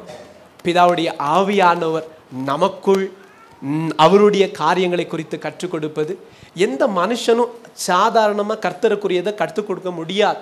ஏன்னா வேதம் சொல்லுகிறது, ஒரு மனுஷனுடைய ஆவி எப்படி மனுஷனை குறித்து அறியுமோ அப்படியே தேவனுடைய ஆவியானவர் மாத்திரமே கர்த்தருக்குரியவைகளை. அதனால யார் போதிக்கணும்? சொல்லுங்க. சரி, இங்க இருக்கிற ஆட்கள் யாராவது ஒருத்தர் சொல்லுங்க, பரலோகத்துக்கு எப்படிங்க போகணும்? அடிக்கடி போயிட்டு வந்த ஆட்கள் யாராவது உண்டா? இல்லை. எப்படிங்க போகணும்? நம்ம யாருக்கும் தெரியாதுங்க. வசனத்தில் விசுவாசிக்கிறோம், அப்போ சீக்கிரமாக வரேன்னு சொல்லியிருக்கிறார், அவரு தான் தெரியும். ஏன்னா ஆண்டவரை இயேசு சொல்லுகிறார், பரலோகத்துக்கு ஏறினது அங்கேருந்து வந்தது குமாரனை தவிர வேற யாரும் கிடையாது. அவருக்கு மட்டும்தான் பிதாவை பார்த்துருக்கிறது, அவர் மட்டும்தான் நடத்துவார். புரியுதா உங்களுக்கு? there is no one else. அப்போ இயேசு கிறிஸ்து மட்டும்தான் அதை குறித்து நமக்கு என்ன பண்ண முடியும்? அதே மாதிரி தான். புரியுதா உங்களுக்கு? இவைகளை குறித்து தேவன் மாத்திரமே நமக்கு போதிக்க முடியும். அடுத்ததாக வேகமாக கடந்து போகலாம், முன்பாக செல்லலாம். இன்னும் காரியங்கள் உண்டு, வேகமாய். First, so number 1, father himself will teach as. அதுதான் இவ்வளோ நேரம் நம்ம பார்த்த காரியங்கள். என்னெல்லாம்? மத்தேயு 16:17, யோவான் 8:28, யோவான் 7:16-17. இந்த இயேசுடைய உதாரணமும் பேதுருடைய உதாரணமும் எதை குறிக்கிறது? பிதாவாகிய தேவன் நம்மை போதிக்கிறவர். That is first. Father himself will teach us. How the children of Jerusalem will be taught by the Lord. அதுக்கு நம்பர் 1 என்ன? Father himself will teach us. Number 2, further we see how we will be taught by the Lord. Will be taught by word of God. இரண்டாவதாக நாம் வசனத்தின் மூலமாய் போதிக்கப்படுவோம். முதலாவது பிதாவாகிய தேவன் நம்மை போதிப்பார். இரண்டாவது என்ன? வசனத்தின் மூலமாய் போதிப்பார். வேகமாய் திருப்பலாம். லூக்கா புஸ்தகம் 24ஆம் அதிகாரத்தை நாம் திருப்பி பார்க்கிற போது வசனம் 13 தொடங்கி நீங்க வாசிங்கன்னா, 2 சீஷர்கள் எருசலேமை விட்டு எங்க போறாங்க? எப்பா, எருசலேமின் குமாரத்தியே, இங்கதான்பா இருக்கணும் நீங்க. எம்மாவூருக்கு திரும்பி போறாங்க. ஆண்டவராகிய இயேசு கிறிஸ்து தன்னை அறியாதவர்களைப் போல அவர்களோடு கூட சேர்ந்து கொண்டாங்க. நாளெல்லாம் பிரயாணம் பண்றாங்க. அவர்கள் வாக்கு தத்தங்களும் தீர்க்க தரிசனம் இன்னது என்பதை அறியாததுனால இயேசு கிறிஸ்து அவர்களுக்கு மறுபடியும் என்ன சொல்லணுமா இருந்துச்சு? வாசிங்க பார்க்கலாம். இப்போ லூக்கா புஸ்தகம் 24:27 வசனம். மோசே முதலிய சகல தீர்க்கதரிசிகளும் எழுதின வேத வாக்கியங்களை எல்லாவற்றையும் தம்மை குறித்து சொல்லியவைகளை, தம்மை குறித்து ஆண்டவராகிய இயேசு கிறிஸ்துவை குறித்து சொல்லியவைகளை அவர்களுக்கு விவரித்து காண்பித்தார் அல்லது விவரித்து போதித்தார். It is through word of God that God will teach you enemy. It is through word of God that we will be taught by the Lord. புரியுதா உங்களுக்கு? வேர்ட் ஆஃப் காட் என்பது ஆண்டவராகிய இயேசு கிறிஸ்துவை குறிக்கும். முதலாவது நம்ம யார் போதிப்பா? பிதாவாகிய தேவன் போதிப்பார். இரண்டாவது, வார்த்தை என்கிற கிறிஸ்து இயேசு நம்மை போதிப்பார். ஒருவேளை எருசலேமை விட்டு நாம் விலகி இருக்கிறோமானால், கர்த்தருடைய பிரசனம், கர்த்தருடைய அழைப்பு, கர்த்தருடைய குறித்த ஸ்தலம், அவைகளை விட்டு விலகி இருப்போமானால் நம்மை போதித்து மறுபடியும் கொண்டு வருகிறது வார்த்தையாகிய இயேசு கிறிஸ்துவே. புரியுதா உங்களுக்கு? அதற்கு ஆதாரம் இந்த எம்மாவூருக்கு போன 2 சீஷர்கள் மாத்திரம் அல்ல, நீங்கள் வேதாகமத்தில் பார்க்கலாம். அப்போஸ்தலனாகிய பவுலும் கூட ஒரு சாட்சி தான். அதற்கு ஆதாரமாக அநேகது உண்டு. ஒன்று மட்டும் சொல்கிறேன். நாம் எப்பவும் வாசிக்குவோம். 1 கொரிந்தியரின் புஸ்தகம் 11:23 தொடங்கி என்ன சொல்லுவார் பவுல்? அதான் என்ன சொல்லுவார்? ஃபர்ஸ்ட் வசனம் சொல்லுங்க. நான் கர்த்தரால் பெற்றுக்கொண்டதை உங்களுக்கு சொல்றேன். நான் யார்கிட்ட பெற்றுக்கொண்டேன்? கர்த்தராகி இயேசு கிறிஸ்துவிடத்துல பெற்றுக்கொண்டதை நான் சொல்லுவேன். எப்போதும் ஆச்சரியம். 1 கொரிந்தியர் புஸ்தகம் 11ஆம் அதிகாரம் 23 தொடங்கி கூட இருந்த சீஷர்களும் கூட அவ்வளவு அழகா விளக்க முடிஞ்சுச்சான்னு எனக்கு தெரியாது. ஆனா அப்போஸ்தலனாகிய பவுல் கூடவே உட்கார்ந்து பார்த்தது போல அழகா எழுதுவார். சொல்லுவார், இதை யார்கிட்ட பெற்றுக்கொண்டேன்? கர்த்தரிடத்திலிருந்து பெற்றுக்கொண்டேன். இதை வாசித்து பார்த்த போது பேதுரு, யோவான், யாக்கோப் இவர்களுக்கெல்லாம் எவ்வளவு ஆச்சரியமா இருந்திருக்கும்னு யோசிப்பேன் நான். அடேப்பா, பவுல் கூட இருந்த மாதிரி எழுதியிருக்கிறார் ஐயா அப்படின்னு யோசிச்சிருப்பாங்க. அவைகளை கர்த்தரிடத்திலிருந்து பெற்றுக்கொண்டான். அப்ப முதலாவதாக பிதாவாகிய தேவனால் நாம், அப்ப முதலாவது எருசலேமின் பிள்ளைகளா இருக்கிற நீங்களும் நானும் யாரால போதிக்கப்படுவோம்? பிதாவாகிய தேவனால் போதிக்கப்படுவோம். இரண்டாவது, வார்த்தையாகிய கிறிஸ்து இயேசுவினால் போதிக்கப்படுவோம். என்ன செய்வேன், எங்க போவேன், என்ன பண்ணுவேன், எந்த வழிக்கு நடத்துவேன், கவலையப்படாத. உங்களுக்கும் எனக்கும் வழி சொல்லவும், காண்பிக்கவும், கரம் பிடிச்சுக்கவும், நமக்கு போதனை சொல்லவும் அப்பா உண்டு. அல்லேலூயா. அந்த நம்பிக்கை தான் இந்த ஆண்டுல உங்களுக்குள்ள எனக்குள்ள வேர் கொண்டுறணும். யாரையும் நம்பி இல்லைங்க, கர்த்தரை நம்பி வந்தாச்சு. இந்த கர்த்தர் என்றென்றைக்கும் உண்மை உள்ளவர். இந்த தேவன் சதா காலங்களிலும் நம்முடைய தேவனா இருக்கிறார். மரண பரியந்தமும் நம்மை நடத்துவார். அவர் நம்மை போதிப்பார். அல்லேலூயா. முதலாவது, பிதாவாகிய தேவன் நம்மை போதித்து நடத்துகிறார். இரண்டாவது, ஆண்டவராகிய இயேசு, வார்த்தையாகிய கிறிஸ்து இயேசு நம்மை போதித்து நடத்துகிறார். மூன்றாவதாக வேகமாய் பார்த்துக் கொள்ளலாம். Further we see how we will be taught by the Lord. It is through the Holy Spirit. வாசிக்கலாம். யோவானின் புஸ்தகம் 14ஆம் அதிகாரம் 26 தொடங்கி 27 வரை வாசிக்கலாம். என் நாமத்தினாலே பிதா அனுப்ப போகிற பரிசுத்த ஆவியாகிய தேற்றரவாளனே எல்லாவற்றையும் உங்களுக்கு போதித்து நான் உங்களுக்கு சொன்ன எல்லாவற்றையும் உங்களுக்கு நினைப்பூட்டுவார். எல்லாவற்றையும் உங்களுக்கு போதித்து நினைப்பூட்டு. நான் போதித்த எல்லாவற்றையும் உங்களுக்கு மறுபடியும் போதித்து நினைப்பூட்டுகிறவர் பரிசுத்த ஆவியானவர் தான். புரியுதா உங்களுக்கு? We will be taught by the Lord. And what a joy it is for the church to know that Trinity is interested to teach you and me. புரியுதா உங்களுக்கு? பிதாவாகிய தேவனும் குமாரனாகிய இயேசு கிறிஸ்துவும் பரிசுத்த ஆவியானவரும் என் மேல கண்ணை வச்சு எனக்கு போதித்து நடத்துவாங்களாம். எவ்வளோ ஒரு சந்தோஷம் ஐயா. நான் ஒன்று சொல்லுவேன் உங்களுக்கு. But we would not like to be monitored. Do you know that? சந்தோஷமா உங்களுக்கு? கர்த்தர் உங்கள் மேல் கண்களை வைத்து திரியேக தேவன், பிதாவாகிய தேவனும் குமாரனாகிய இயேசுவும் பரிசுத்த ஆவியானவரும் நம்ம மேல் கண்களை வைத்து நமக்கு போதனை சொல்கிறது. எத்தனை பேருக்கு சந்தோஷம் ஐயா? இல்லை சத்தமா சொல்லணும், கேட்கல. சந்தோஷமா?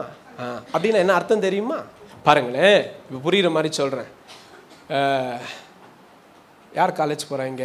தம்பிங்க 2 பேரும் காலேஜ் போகிறாங்க. டேய், நீங்கள் தானே இருந்தீங்க இங்கே? எதுவும் பிளான் எல்லாம் இல்லை. 2 தம்பிங்க இருக்காங்க. அவங்களுக்கு பாருங்களேன், தம்பி நாங்கள் உங்களுக்கு எப்பவும் ஆலோசனை சொன்னால் உங்களுக்கு கஷ்டமாக இருக்கணுமாடா? கஷ்டமாக இருக்குமா உங்களுக்கு? யோசிச்சு சொல்கிறோம்ப்பா தம்பி. கஷ்டமாக இருக்குமா உங்களுக்கு? இல்லை. உங்களுக்கு எங்களை பிடிக்கும் தானே? ஆமாம், ரொம்ப பிடிக்கும் அந்த பிள்ளைக்கு, எங்களுக்கு தெரியும்.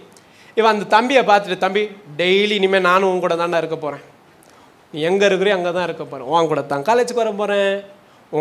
ஒன்றும் வேண்டாம், அந்த காலேஜில் வேலை கிடைச்சிச்சேன்னு சொல்லட்டும். ஐயோ,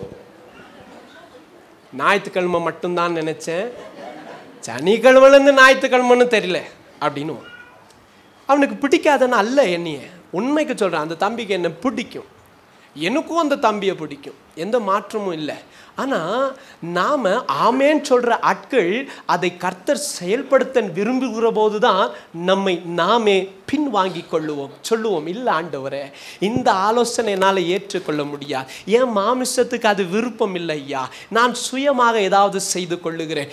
எந்த கர்த்தருடைய பிள்ளைக்கு தான் விருப்பம் இல்லை? கர்த்தர் நம்மேல் கண்களை வைத்து நமக்கு ஆலோசனை சொல்லி நாம் நடக்க வேண்டிய வழிகளை கர்த்தர் காண்பிப்பார் என்று சொன்னால், ஓ வேகமாய் கரங்களை தட்டி நம்மை நாமே உற்சாகப்படுத்திக் கொள்வோம், எந்த சந்தேகமும் இல்லை. ஆனால் கர்த்தர் ஒவ்வொரு அடிக்கும் தேவைப்பட்டா ஒவ்வொரு அடியும் கொடுப்பார். சரியில்லடா, இது சரியில்லப்பா, இதுக்கு தான் நான் சொன்னேன், அப்பா கூட போடான்னா போக மாட்டானுங்க.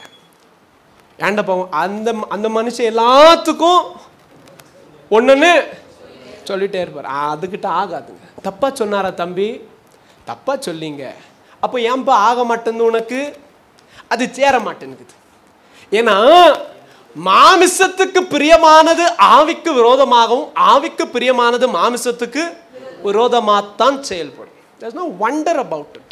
இல்லையா? அருமையான கர்த்தருடைய பிள்ளைகளை கவனிங்க. மறுபடியும் சொல்லுகிறேன், கர்த்தர் இன்றைக்கும் கூட நம்மை போதித்து நடத்த விரும்புகிறவர். அதில் திரியேக தேவன் நம்மேல் கண்களை வைக்கிறார் என்று சொன்னால் நாம் உண்மையாகவே பாக்கியவான்கள் தான். இதெல்லாம் ஆகுமா பிரதர்? கஷ்டமா இருக்காத பிரதர்? என் வேதம் சொல்லுகிறது, அவருடைய கற்பனைகள் என்ன இல்லை, பாரமானது அல்ல, அதை ஏற்றுக்கொள்ள கூடாதது அல்ல. என் ஆண்டவராகிய இயேசு சொல்லுகிறார், ஓம் பாரத்தை இறக்கி வச்சுட்டு என் கிட்ட வாப்பா, என்னுடைய நுகத்தை ஏற்றுக்கொள். இந்த நுகம் பாரமானது அல்ல, இது லகுவும் மிருதுவான நுகம். ஏத்துக்க, ஒண்ணு இல்லாம சுத்த முடியாது, அகப்பட்டுருவேன். என் நுகத்தை ஏத்துக்க, என்னோட சேர்ந்து நட, நான் கற்றுக் கொடுக்குறேன், என் கிட்ட கத்துக்க. See, that is exactly what the Lord calls, and it is not burdensome. Let me say that very clear. God's words and his commands are never burdensome. கர்த்தர் நம்மால் கூடாதவைகளை நமக்கு கொடுத்து செயல்படுத்த நினைக்கிற ஒரு கொடூரமான அல்லது கடினமான தகப்பன் அல்லையா. அதெல்லாம் நாம ஏத்துக்கிட்டு தான் ஆகணும். ஆமோதிக்கிறீங்க? ஒரு ஆமென் சொல்லுங்க பாப்போம். கர்த்தர் நம்முடைய பலத்துக்கு மிஞ்சினதை நமக்கு ஒரு நாளும் சொல்லுங்க கொடுக்க மாட்டார், இல்லையா? ஆமா, ரைட். தொடர்ந்து கடந்து பார்க்கலாம். அடுத்தது வேற என்னங்க எங்களை கற்றுக் கொடுக்கும்? இது இன்னும் கொஞ்சம் எழுதிருங்க தம்பி. John chapter 16 verses 3, sorry 16 verses 13 தம்பி. John chapter 16 verses 13. 1 Corinthians chapter 2 verses 10, 1 Corinthians chapter 2 verses 13. இவைகள் எல்லாமே நீங்கள் பார்க்கிற போது ஆவியானவரால் போதிக்கப்பட்ட அருமையான சாட்சிகளை குறித்து நாம் வாசிக்க முடியும். இன்னும் 1-2 வாசிச்சிடலாமா? வாசிச்சிருங்க. இல்ல, 1 கொரிந்தியர் புஸ்தகம் 2ஆம் அதிகாரம் 10ஆம் வசனத்தை வாசிக்கலாம்.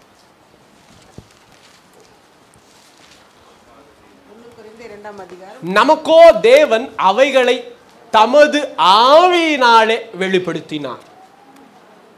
அந்த ஆவியானவர் எல்லாவற்றையும் தேவனுடைய ஆழங்களையும் ஆராய்ந்திருக்கிறார். தேவனுடைய ஆழங்களையும் அவர் ஆராய்ந்திருக்கிறதுனால அந்த ஆழங்களை நமக்கு யார் தான் கற்றுக் கொடுக்க முடியும்?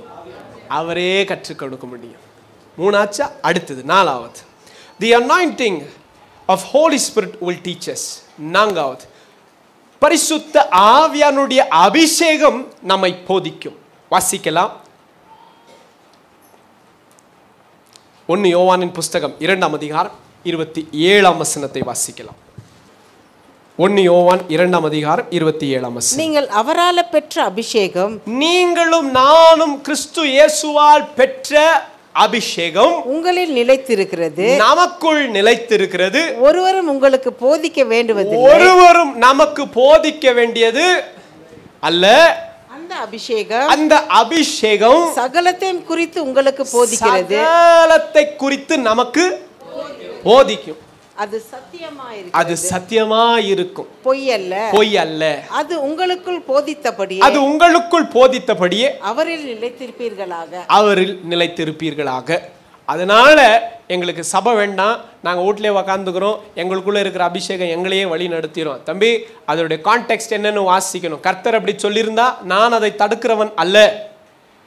கள்ள தீர்க்கதரிசிகளும் கள்ள உபதேசங்களும் கள்ள உபதேசியார்களும் கள்ள ஊழியர்களும் ஊழியங்களும் அப்படி எழும்பும்பா, அப்படி எங்கேயும் போய் சிக்கிக்காத. அப்படி யாராவது வந்து உங்களை ஏமாத்த நினைச்சு ஒரு தவறான போதனையை அவர்கள் விதைப்பார்களானால் அப்போ உள்ள இருக்கிற அபிஷேகம் என்ன சொல்லும்? என்ன சொல்லும்? இது தப்புப்பா, இது கர்த்தருடைய வசனப்படி இல்லை, காதை விளக்கிக்க, கிளம்பு அப்படின்னு சொல்லும். அபிஷேகம் உள்ள இருக்கிற அபிஷேகம் எல்லாத்தையும் அப்படியே சொல்லி கொடுத்துட்டு இருக்காது. கேட்ட சத்தியம் இவ்வளோ நாள் உள்ள இருக்கிறதுனால யாராவது உங்களை சத்தியத்துக்கு மாறாக நடத்த நினைக்கிற போது அந்த அபிஷேகம் என்ன சொல்லும்? அது வெளிப்படுத்தும். புரியுதா? அதுதான் அங்க காண்பித்து கொடுக்கிற காரியம். அடுத்தது ஐந்தாவதாக, இதெல்லாம் எங்க நடக்குமா பாருங்களேன். இதெல்லாம் எங்க நடக்கும்? தனிப்பட்ட வாழ்க்கையில, தனிப்பட்ட ஜெபத்துல நடக்கும். Let's see. In the house of God we will be taught by the Lord. ஐந்தாவது என்ன? In the house of God we will be taught by the Lord.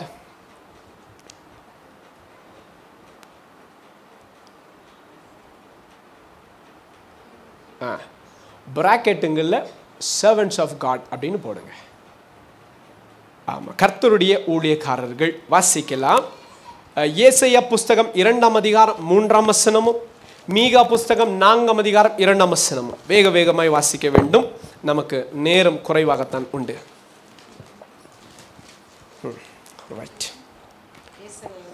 2ஆம் அதிகாரம் 3ஆம் வசனம். திரளான ஜனங்கள் புறப்பட்டு வந்து, திரளான ஜனங்கள் புறப்பட்டு வந்து, நாம் கர்த்தரின் பர்வதத்துக்கும், நாம் திரளான ஜனங்கள் புறப்பட்டு வந்து என்ன சொல்றாங்க? ஜனங்களை பார்த்து ஒருத்தருக்கு ஒருத்தர் சொல்லிக்கிறாங்க, வாங்க நாம கர்த்தருடைய பர்வதத்திற்கும் யாக்கோபுடைய தேவனுடைய ஆலயத்திற்கும் புறப்பட்டு போவோம். வாருங்கள், அவர் தமது வழிகளை நமக்கு போதிப்பார், நாம் அவருடைய பாதைகளில் நடப்போம் என்பார்கள். போதுங்க.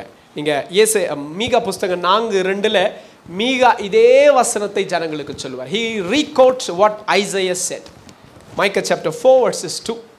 திரளான ஜாதிகள் புறப்பட்டு வந்து, நாம் கர்த்தரின் பர்வதத்துக்கு யாக்கோபின் தேவனுடைய ஆலயத்திற்கு போவோம், வாருங்கள், அவர் தமது வழிகளை நமக்கு போதிப்பார், நாம் அவர் பாதைகளில் நடப்போம் என்பார்கள். ஏனெனில் சியோனிலிருந்து வேதமும் எருசலேமிலிருந்து கர்த்தரின் வசனமும் வெளிப்படும். அல்லேலூயா. ஆமா, அங்கிருந்து கர்த்தர் வெளிப்படுகிறதுனால கர்த்தருடைய பிள்ளைகள் எதை விட்டுறக்கூடாது? சபை கூடி வரதெல்லாம் விட்டுறக்கூடாது. God teaches his people. All teachings is given to even the nations through the church, and that is the blessing what the church has. தேசத்திற்கும் கூட கர்த்தர் எதன் மூலமா பேசுவார் தெரியுமா? சபையின் மூலமாய். வெளிப்பாடுகள் எங்கிருந்து வரும் தெரியுமா? சபையின் மூலமாய். புரியுதா உங்களுக்கு? It is through church what God executes things. அந்த சபையை எடுத்துக்கொள்ளத்தான் அவரும் திரும்பி வருகிறார். It is the church. It is the bride of our Lord Jesus Christ. புரியுதா உங்களுக்கு? ரைட், நல்லா கவனிங்க. அப்போ திருச்சபை மூலமாக தேவன் நம்மை போதிக்கிறார். புரியுதா உங்களுக்கு? இப்போ சொல்லுங்க பார்க்கலாம். கர்த்தரால் போதிக்கப்பட்டிருப்பேன். எப்படிங்க? பிதாவாகிய தேவன் என்னை போதிப்பார், வார்த்தையாக கிறிஸ்து இயேசு என்னை போதிப்பார், பரிசுத்த ஆவியானவர் என்னை போதிப்பார், அவருடைய அபிஷேகம் எனக்குள்ள இருந்து இருக்கிறதுனால போதிக்கப்படுவேன், அவருடைய சபையின் மூலமாய் அவர் என்னை போதிப்பார். லுக் அட், எல்லா வழிகளிலும் கர்த்தர் உங்களுக்கும் எனக்கும் போதனைகளை வைத்திருக்கிறார். அவைகளை கேட்டு ஏற்றுக்கொள்வது என்னமோ நமக்குள்ளதான் இருக்கு. இதுதான் கர்த்தர் ஏசாயா 54:13 சொன்னதுதான் இயேசு கிறிஸ்து யோவான் 6:45-6 வசனத்துல சொல்லிட்டார்.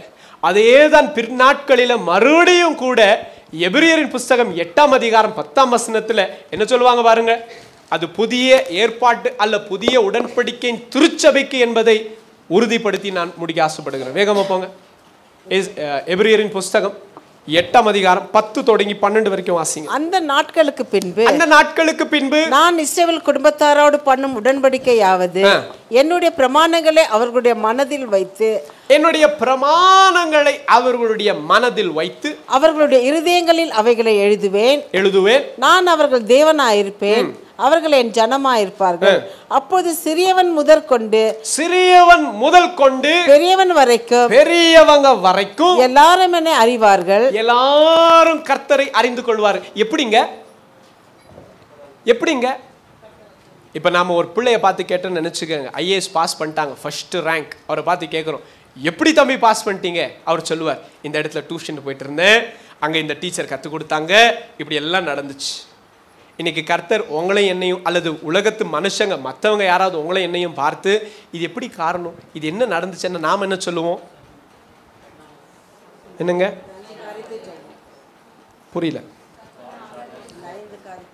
வேதம் சொல்லுகிறது, சின்னவங்க தொடங்கி பெரியவங்க வரைக்கும் எல்லாரும் கர்த்தரை அறிந்து கொள்வோம். எப்படி அறிந்து கொள்வோம்? அவரே கற்றுக் கொடுப்பார். He will teach us about himself and we will come to the knowledge of the Lord. அப்போ என்ன நடக்கும் இந்த ஆண்டு? நான் தீர்க்கதரிசி அல்ல, வசனங்களை வைத்து கண்டு கொண்டு விசுவாசத்தோட அறிக்கை பண்ணுகிறவன். இப்போ சொல்றேன் கேளுங்க, என்ன நடக்குங்க? அப்போ இந்த வருஷம் அநேக பிள்ளைகள் கர்த்தரை அறிந்து கொள்ளுகிற அறிவில் வருவாங்க. Many children will come to the knowledge of the Lord this year. How do you say, brother? Because the Lord himself will teach. ரட்சிப்புக்கு தடைகள் எல்லாம் இந்த ஆண்டு உங்கள் வீட்டில் மாறிடும். உன் பிள்ளைகள் எல்லாரும் கர்த்தரால் போதிக்கப்பட்டிருப்பாங்க.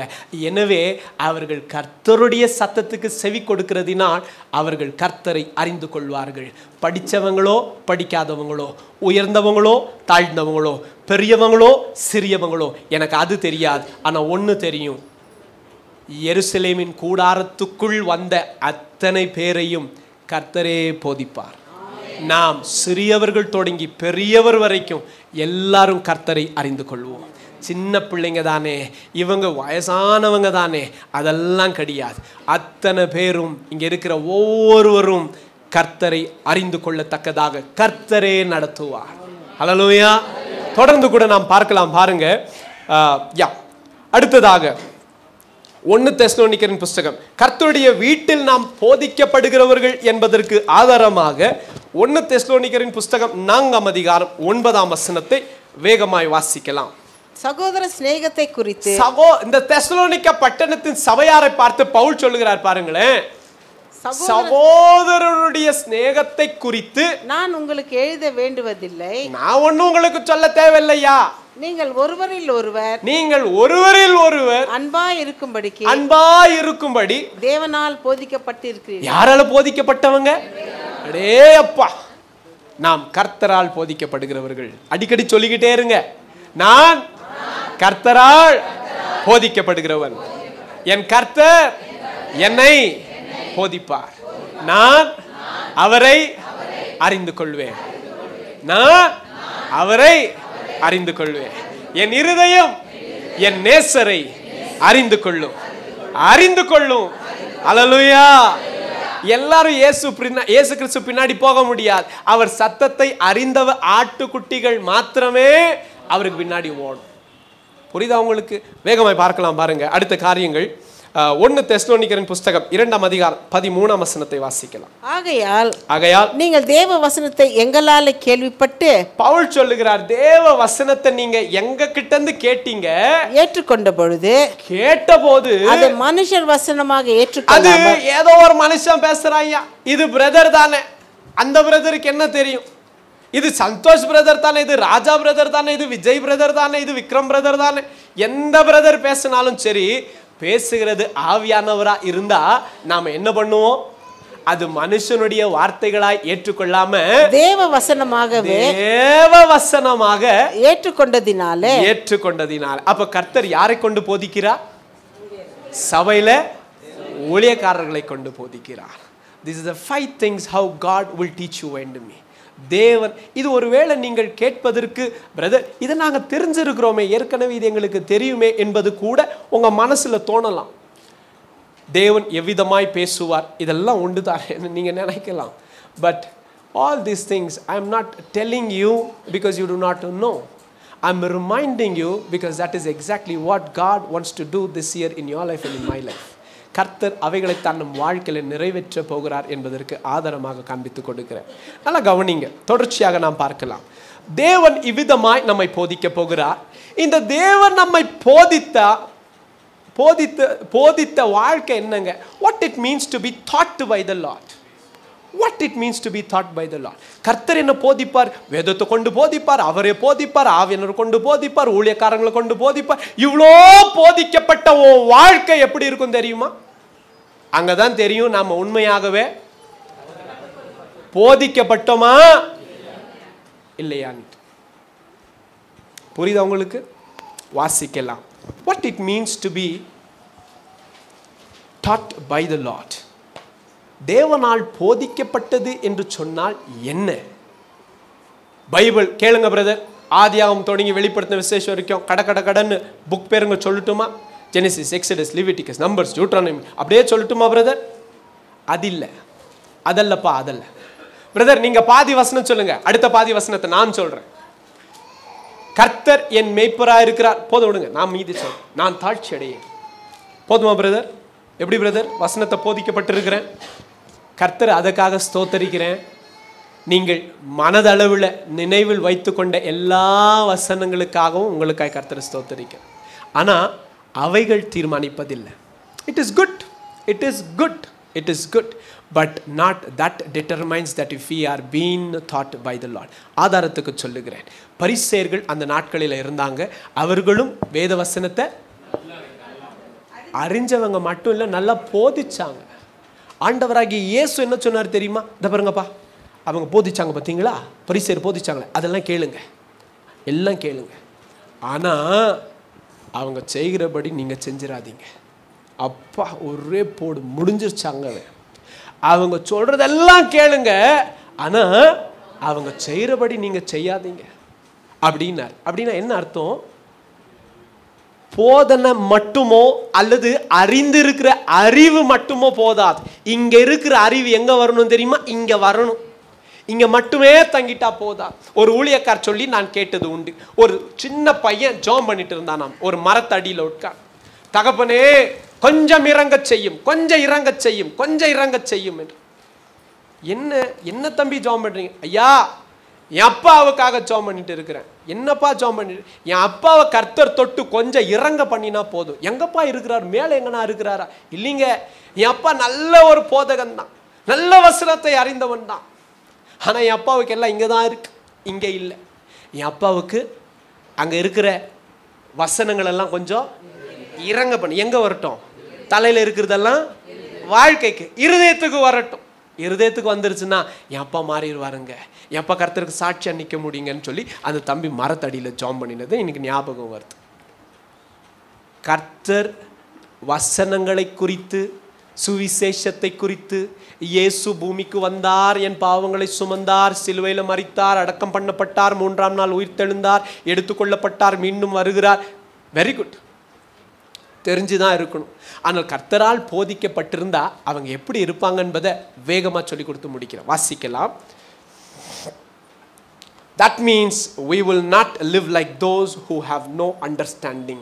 Number 1, கர்த்தரால் போதிக்கப்பட்டவர்கள் ஆனால் அறிவில்லாதவர்களை போல, மற்றவர்களை போல, மதிக்கேடர்களை போல நாம நடந்துக்க மாட்டோம். நாம சொல்லுவோம், பார்த்துருக்கிறீங்களா? என்னடா படித்தவன் மாதிரியாடா நடந்துக்கிறேன்னு பார்த்துருக்கிறீங்களா? சொல்லியிருக்கிறீங்களா யாருக்காவது? படித்தவன் மாதிரியாடா பேசுகிற நீ தம்பி?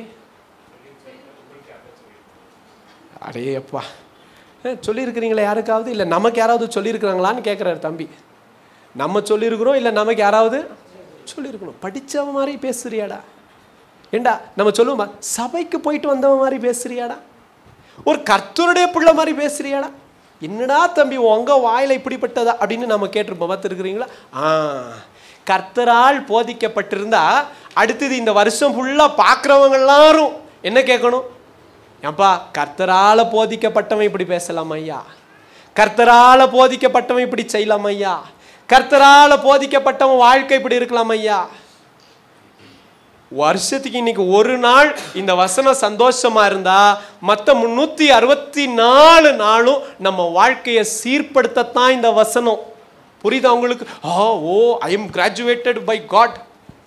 டிகிரி சர்டிஃபிகேட் கொடுத்தாரு, அவர் டிவோர்ஸ் சர்டிஃபிகேட்டும் கொடுக்கல, உனக்கு கிராஜுவேஷன் சர்டிஃபிகேட்டும் கொடுக்கல.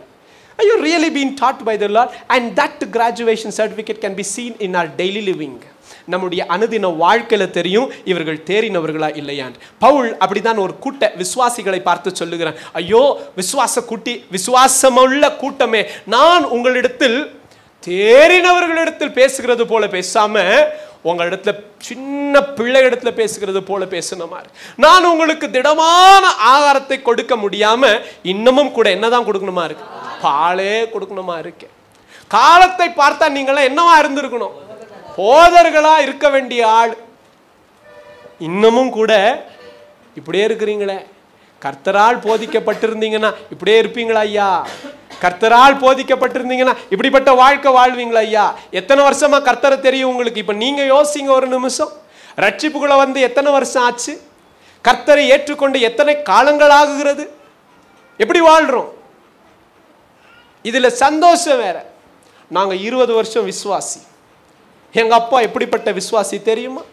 அஸ்திபார கல்லே எங்க தாத்தா தான் போட்டார். எப்பா அஸ்திபார கல்ல போட்ட, உச்ச கல்ல யாரு வைப்பா? அது சொல்லப்பா. கர்த்தரோ சந்தோஷம் ஐயா, 20 வருஷம் கர்த்தருக்குள்ள இருக்கிறது பாக்கியம். கர்த்தர் உங்களை இன்னும் ஆசீர்வதிக்கட்டும். ஆனா நான் கேட்கிற கேள்வி ஒண்ணுதான், அந்த கர்த்தரோடு இருந்தோன்னு சொல்றோம் இல்லையா நாம? கர்த்தர் போதிச்சாருன்னு சொல்றோம் இல்லையா நாம? எங்க நம்முடைய வாழ்க்கையில் அது காணப்படுகிறதா? அப்படி காணப்படுகிற எல்லாவற்றுக்காய் கர்த்தரை ஸ்தோத்திரிக்க.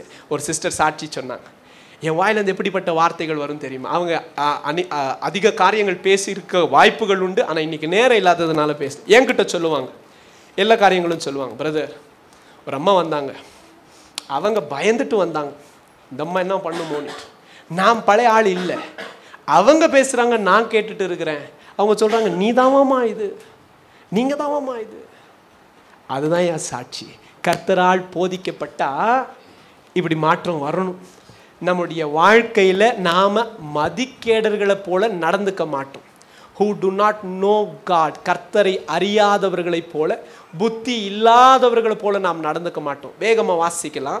1 எபேசியரின் புஸ்தகம் 5ஆம் அதிகாரம் 15 தொடங்கி 17 வரை வாசிக்கலாம். If we are taught by the Lord, we will not behave like someone who has no understanding.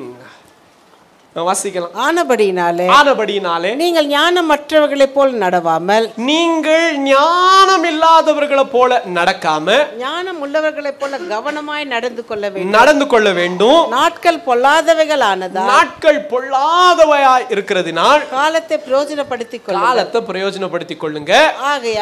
ஆகையால் நீங்கள் மதியற்றவர்களாய் இராமல் கர்த்தருடைய சித்தம் இன்னதென்று உணர்ந்து கொள்ளுங்கள். துன்மார்க்கத்துக்கு ஏதுவாக. Know that the Lord's will is this. Do not live like a person who does not have any knowledge or understanding about God. கர்த்தரை குறித்து எதுவும் தெரியாதவர்களை போல இருக்கக்கூடாது. இப்படி செஞ்சா கர்த்தருக்கு துக்கம் ஆகும்னு தெரியுமா? தெரியாதா? இல்லைங்க, நான் உங்களை கேள்வி கேட்கல. You don't have to answer. No, that's correct, but you don't have to answer. தெரியுமா? தெரியாது. தெரியும்.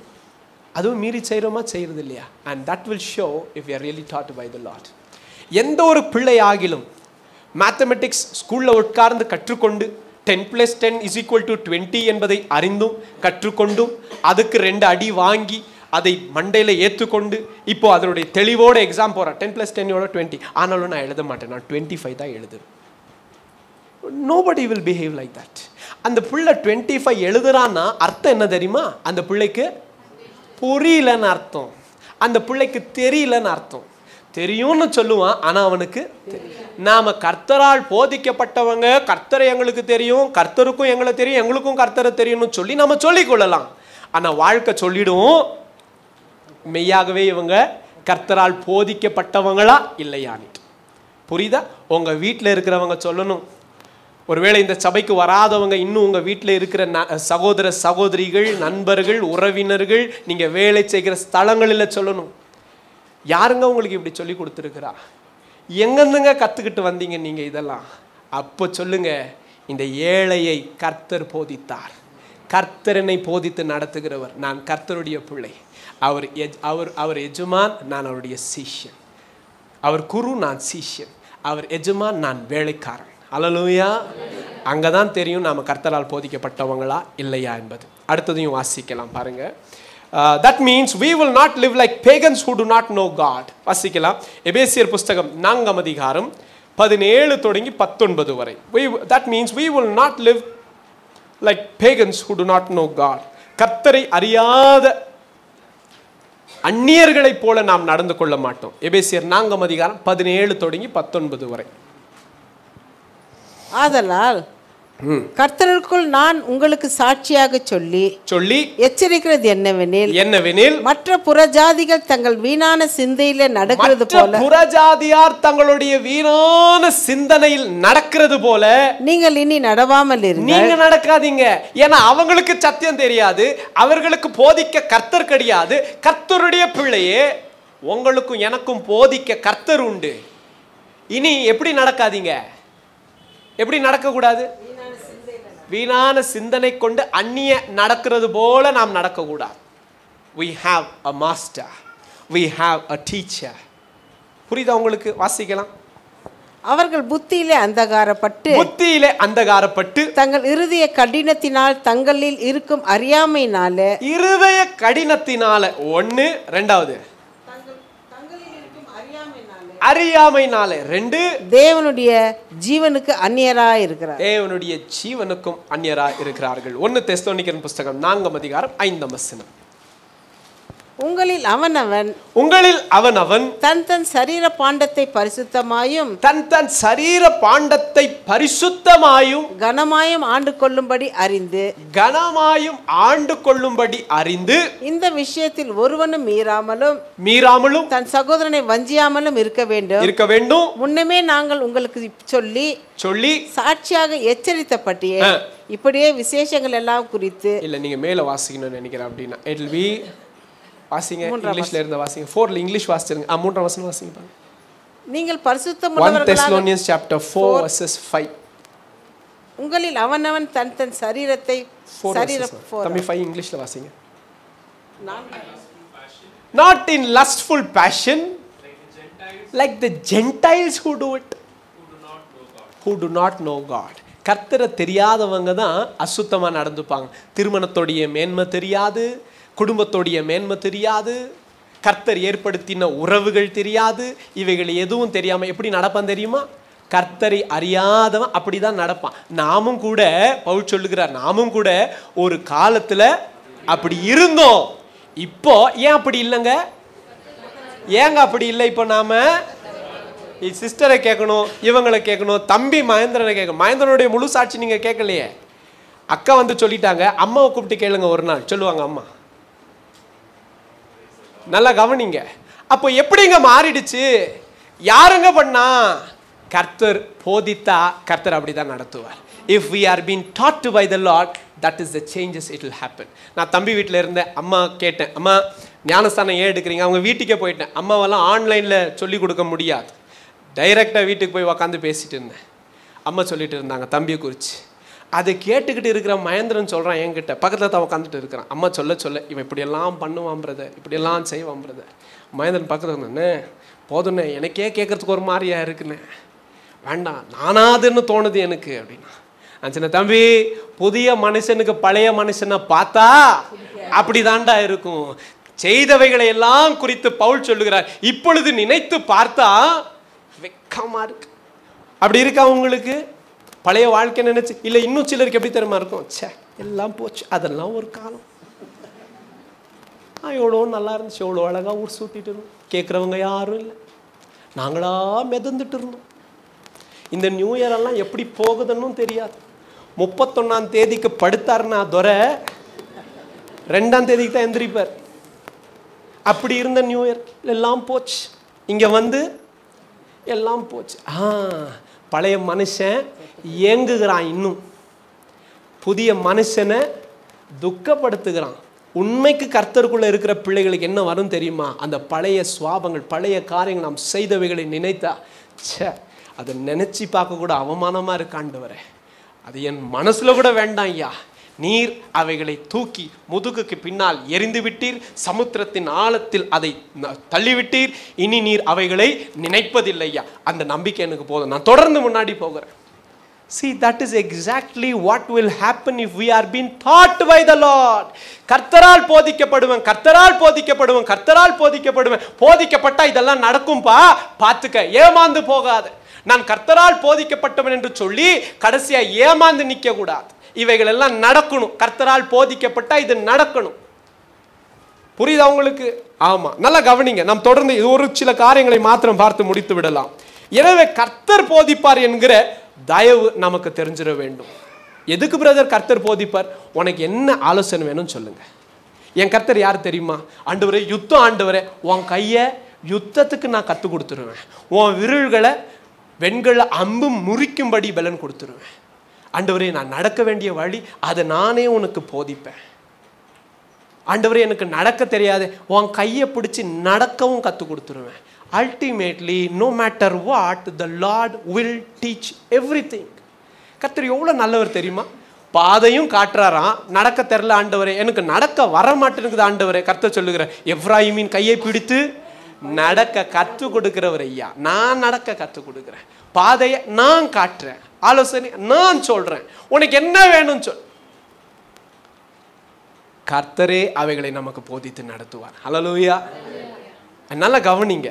அப்படிப்பட்ட தேவன் இந்த ஆண்டில் உங்களையும் என்னையும் அவர் போதித்து நடத்துவேன் என்று சொல்லி ஒரு வாக்கு தத்தத்தை நம்முடைய இருதயத்தில் விதைப்பார் என்று சொன்னால் என் கர்த்தரை நான் மனதார ஸ்தோத்தரிக்கிறேன்.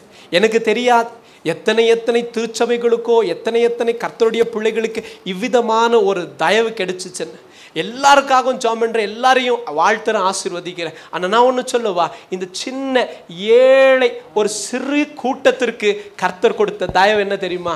எப்பா, நான் இன்னும் உங்களுக்கு கற்றுக் கொடுக்குறேன்டா.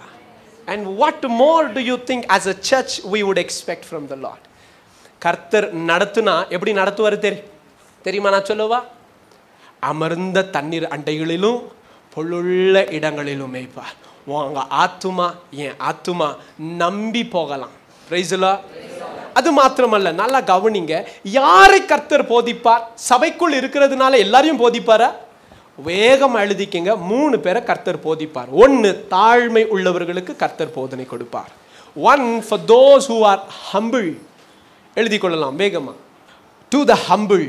மத்தேயு புஸ்தகம் 11ஆம் அதிகாரம் 25 தொடங்கி 29, சங்கீதங்களின் புஸ்தகம் 25ஆம் அதிகாரம் 9ஆம் வசனம். வேகமாய் வாசிக்கலாம்.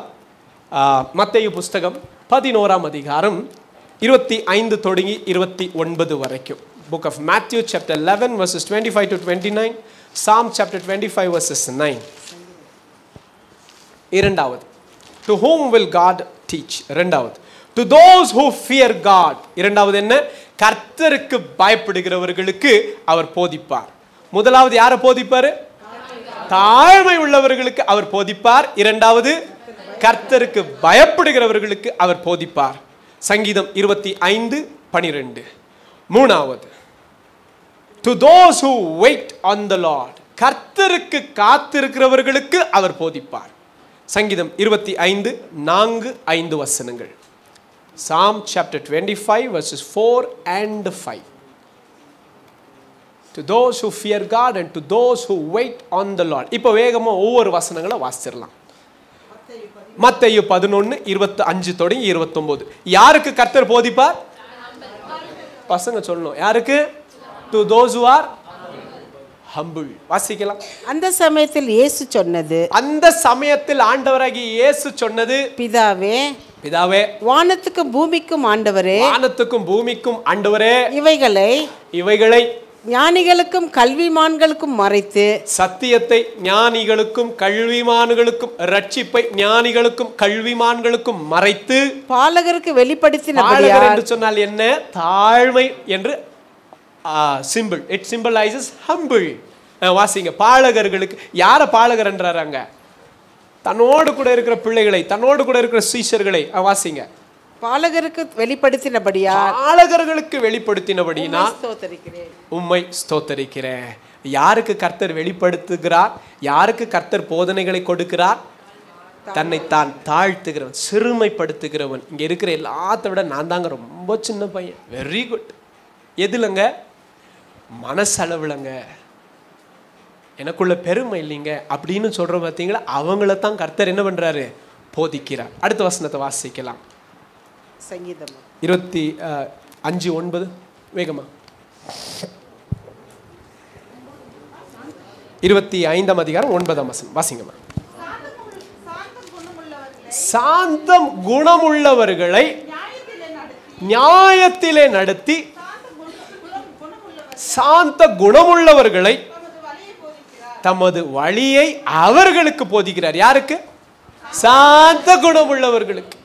எனக்கு போதிப்பாரா பிரதர்? நான் கிறிஸ்தவ குடும்பத்தில் பிறந்தவன், 5 வருஷமா சபைக்கு வரேன் பிரதர், என்னைய பார்த்து கர்த்தர் ஏதாவது என்னைய போதிக்கல இந்த வருஷம், நான் உங்களை உட்காரச்சி போதிப்பேன். என்ன செஞ்சாலும் சரி, தாழ்மையா இருக்கிறவங்களுக்கு தான் கர்த்தர் போதிப்பாரு. தங்களை யார் ஒருவன், நானா இருந்தாலும் சரி ஐயா, நீங்களா இருந்தாலும் சரி, நமக்குள் எப்பொழுது தாழ்மை வருகிறதோ அப்பொழுதுதான் கர்த்தருடைய கண்கள் நம்மேல் வர ஆரம்பிக்கும். It is just then you get attention from the Lord when you humble yourself. That is all the law there. அதுதான் இது வாசிக்கலாம். அடுத்தது வாசிக்கலாம். To those who fear God, சங்கீதங்களின் புஸ்தகம் 25ஆம் அதிகாரம் 12ஆம் வசனம். கர்த்தருக்கு பயப்படுகிற மனுஷன் எவனோ, கர்த்தருக்கு பயப்படுகிற மனுஷன் எவனோ அவனுக்கு தான் தெரிந்து கொள்ளும் வழியை போதிப்பார். யாருக்கு போதிப்பார்? கர்த்தருக்கு பயப்படுகிற மனுஷன் யாருப்பாங்க? அவர்களை கர்த்தர் போதிக்கிறார். என் வேதம் சொல்லுகிறது, கர்த்தருக்கு பயப்படுகிறவர்களின் மேல் கர்த்தருடைய கண்கள் நோக்கமா இருக்குது. அவருடைய வசனத்துக்கு நடுங்குகிறவர்களையே அவருடைய கண்கள் கவனிக்கிறதையா. அவருக்கு பயப்படுறவங்க யாருங்க? அவங்களுக்கு தான் கர்த்தர் போதிப்பார். ஏதோ வேடிக்கைக்காகவோ பழக்கத்திற்காகவோ உபதேசங்கள் அல்ல. நல்ல காது கொடுத்து கேட்டுக்கங்க. ஏதோ ஒரு பழக்கத்திற்காக வந்துட்டோம், இதுதான் எங்களுடைய முறைமைகள், சொல்லுங்க கேட்டுப்போம், இல்லை கர்த்தருடைய பிள்ளைய போதும். அப்படி வாழ்ந்த நாட்கள் போதும். நீ மனுஷனால் போதிக்கப்பட்ட நாட்கள் போதும். கர்த்தரால் போதிக்கப்படலாம். மனுஷனுடைய எண்ணங்கள், மனுஷனுடைய சிந்தனைகள், இவைகள் எல்லாம் வஞ்சனை நிறைந்தது. அவைகளால் நமக்கு ஒரு பிரயோஜனமும் இல்லை. கர்த்தரால் போதிக்கப்பட்டு இருக்கலாம். Let us be dictated by God, let us be taught by God, let us be led by God, let us be directed by God. கர்த்தரால் நடத்தப்படலாம். ஹல்லேலூயா. பாருங்க, அது மாத்திரமல்ல, கடைசியா ஒரே ஒரு காரியம். யாருக்கு கர்த்தர் போதிப்பாரா? அடுத்த வசனம் கடைசியாக. To those who wait all day to the Lord. சங்கீதம் 25ஆம் அதிகாரம் 4:5. கர்த்தாவே, கர்த்தாவே, உம்முடைய வழிகளை எனக்கு தெரிவியும், உம்முடைய வழிகளை எனக்கு தெரிவியும், உம்முடைய பாதைகளை எனக்கு போதித்தருளும், உம்முடைய பாதைகளை எனக்கு போதியும், உம்முடைய சத்தியத்துல என்னை நடத்தி, உம்முடைய சத்தியத்துக்குள்ள நீங்க என்ன நடத்தி என்னை போதித்தருளும், என்னை போதித்தருளும். நீரே என் ரட்சிப்பின் தேவன், நீரே என் ரட்சிப்பின் தேவன். உம்மை நோக்கி நாள் முழுவதும் காத்திருக்கிறேன். போதிங்க ஆண்டவரே, வந்துட்டு இருக்கிறேன். எப்பா காத்திரு, பொறுமையா இரு. கர்த்தருக்கு நேரத்தை கொடு, நாளை கொடு, காலங்களை கொடு.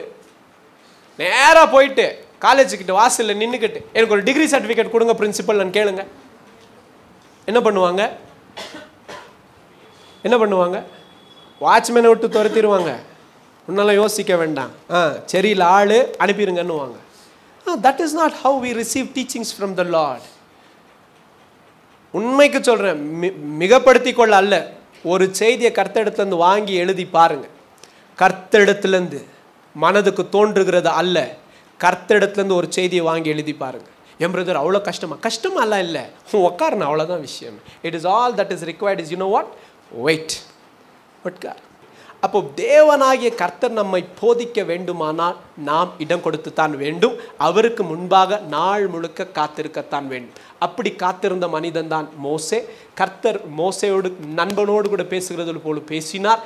மோசையும் கர்த்தரோடு முகமுகமாய் பேசினார். கர்த்தரிடத்துல மோசே சொல்லுகிறார், ஆண்டவரே உம்முடைய வழிகளை எனக்கு போதிங்க. NIV version வாசிச்சு பாருங்க. Exodus chapter 33, it is not show the ways, but in NIV it would say teach me your ways Lord.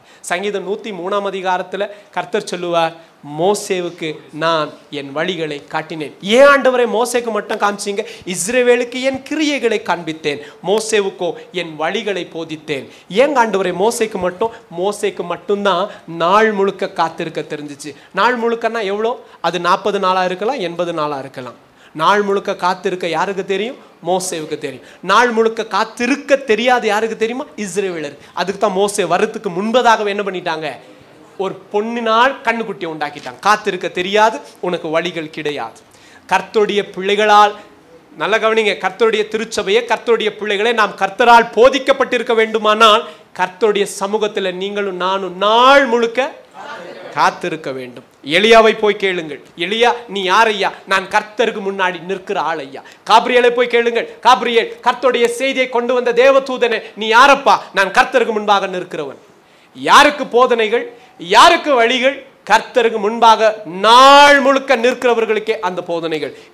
இந்த ஆதாரங்களை எல்லாம் வாசிக்க நேரம் இல்லை, நான் பதிவுக்காக இவைகளை சொல்லுகிறேன். கர்த்தருக்கு முன்பாக நாள் முழுக்க நிற்க கற்றுக்கொள்ளுகிறவன் அவர் போதனைகளை பெற்றுக்கொள்ளுவான். நாள் முழுக்க காத்திருக்க கற்றுக்கொள்ளுங்க. சீக்கிரமா எந்திரிச்சு இந்த ஆண்டில் நல்ல தீர்மானங்கள் எடுங்க, செபத்தோடு கூட எடுங்க. Don't make some rash impractical resolutions. With the help of Holy Spirit, have nice ones. கர்த்தரால் தீர்மானிக்கப்பட்டவைகளை செய்ய ஒப்பு கொடுங்க. இந்த ஆண்டு முழுக்க கர்த்தர் நம்மை போதித்து நடத்துவார். ஹல்லேலூயா. இவ்வளோ போதனைகள் கர்த்தர் சொன்னாலும் சிலர் அப்பவும் இந்த வருஷமும் எப்படி போக வாய்ப்புகள் உண்டு. யாரும் அப்படி போகணும்னு நான் நினைக்கல, அப்படி போக வாய்ப்புகள் உண்டு. தெரியுமா? இந்த ஆலோசனைகளை எல்லாம், கர்த்தருடைய வார்த்தைகளை எல்லாம் நீங்கள் வாசித்து பாருங்க. எரேமியா புஸ்தகம், பிரசங்கி புஸ்தகம் எல்லாம் வாசித்து பாருங்க. வருவாங்க வேகமா, ஊழியக்காரர் ஏதோ சொல்லி வந்திருக்கிறாங்க, வாங்க வாங்க வாங்க, ஜனங்க கூடி வருவாங்க. நான் எடுத்துட்டு இதெல்லாம் உங்களுக்கு ஞாபகம் இருக்கான்னு எனக்கு தெரியல, எல்லாம் ஓடி வருவாங்க. சொல்ற வரைக்கும் நல்லா காதை கொடுத்து கேட்டுக்கிட்டே இருப்பாங்க. முடிஞ்ச உடனே அவன் அதே வழிக்கே போயிடுவான். அப்போ இப்போ வந்து கேட்டியா, அது எதுக்கு? ஏதோ கூப்பிட்டீங்க வந்தோம். கூட்டம் எங்க கூடி இருந்தாலும் எட்டி பார்க்கறது மனுஷனுடைய குணம் இல்லையா? அது வித்தையோ அல்லது சத்தியமோ? எங்க இருந்தாலும் கூட்டங்கள். அதுக்கு தான் இன்னைக்கும் வேடிக்கை காட்டுகிற சபைகளிலும் கூட கூட்டம் இருக்கா இல்லையா? இருக்கு. பாத்தீங்களா? அப்போ கர்த்தருடைய பிள்ளைகளே, ஒரு கூட்டம் அப்பவும் கடைசியா எப்படிதான் போக போகுது? இந்த வருஷமும் என்னதான் ஆலோசனை சொன்னாலும், கர்த்தர் என்னதான் போதிச்சாலும் நாங்க இப்படிதாங்க. வாசிக்கலாம் பாருங்க, எரேமியா புஸ்தகம் 32ஆம் அதிகாரம். People reject God's teaching. எரேமியா புஸ்தகம் 32:23. வேகமாய் கடைசியா 2 வசனங்களை வாசித்தா முடிச்சிடலாம். அவர்கள் அதற்குள் பிரவேசித்து அதை சுதந்தரித்துக் கொண்டார்கள். ஆனாலும் அவர்கள் உமது சத்தத்துக்கு செவி கொடாமலும், உம்முடைய சத்தத்துக்கு செவி கொடாமலும், உமது நியாயப்பிரமாணத்தில் நடவாமலும், உம்முடைய நியாயப்பிரமாணத்தில் நடவாமலும், செய்யும்படி நீர் அவர்களுக்கு கற்பித்தது ஒன்றையும் செய்யாமல் போவார்கள். போதனை வரும், கர்த்தரும் காட்டி கொடுப்பாரு. கடைசியா இது செயல்பட வேண்டியது யார் கையில இருக்கு? திருச்சபையே நம்முடைய கையில். என்னோட சேர்ந்து சொல்லுங்க, கர்த்தர் என்மேல் கண்ணை வைத்து போதிப்பார், ஆனால் கேட்க வேண்டியது என் கையில் தான் இருக்கு. அது என்னுடைய தீர்மானம். அல்லேலூயா. ஆமா, ஜனங்க கேட்பாங்க, ஆனா கேட்டும் கேட்காத மாதிரி போவாங்க. அவங்களுக்கு காது இருக்கும், ஆனாலும் கேடாதவர்களை போல இருப்பாங்க. கண் இருக்கும், இது தப்புன்னு தெரியும், இருந்தாலும் காணாதவர்கள் போல வாழுவாங்க இல்லையா? We are not serving idol to behave like idol. We are worshiping living God and we behave like living children for the Lord. Hallelujah. அப்படி நாம் தொடர்ந்து கர்த்தருடைய போதனைகளை தள்ளி கொண்டே இருப்போமானால், கர்த்தர் நமக்கு ஆலோசனை சொல்ல மனதாய் வருகிற போதெல்லாம், இப்போ யோசிச்சு பாருங்க, இதுதான் எருசலேமுடைய நிலைமை. மறுபடியும் அங்கே வந்துருங்க. நிர்பாகியசாலி, எல்லாத்தையும் இழந்து காணப்படுகிற அந்த எருசலேமுக்கு உதவி செய்ய தீவிரித்து வருகிற கர்த்தரை பார்த்து, உங்க ஆலோசனையும் வேண்டாம், உங்களுடைய நன்மையும் வேண்டாம், எனக்கு தெரியும் என்ன செய்யணும் அப்படின்னு சொன்னா நம்முடைய நிலைமை எப்படி இருக்கும்? புரியுதா உங்களுக்கு? வாசிக்கலாம் பாருங்க, லூக்கா புஸ்தகம் 10ஆம் அதிகாரம் 16ஆம் வசனம். If we keep rejecting God's teaching, God would stop instructing and reject us too. Luca 10:16.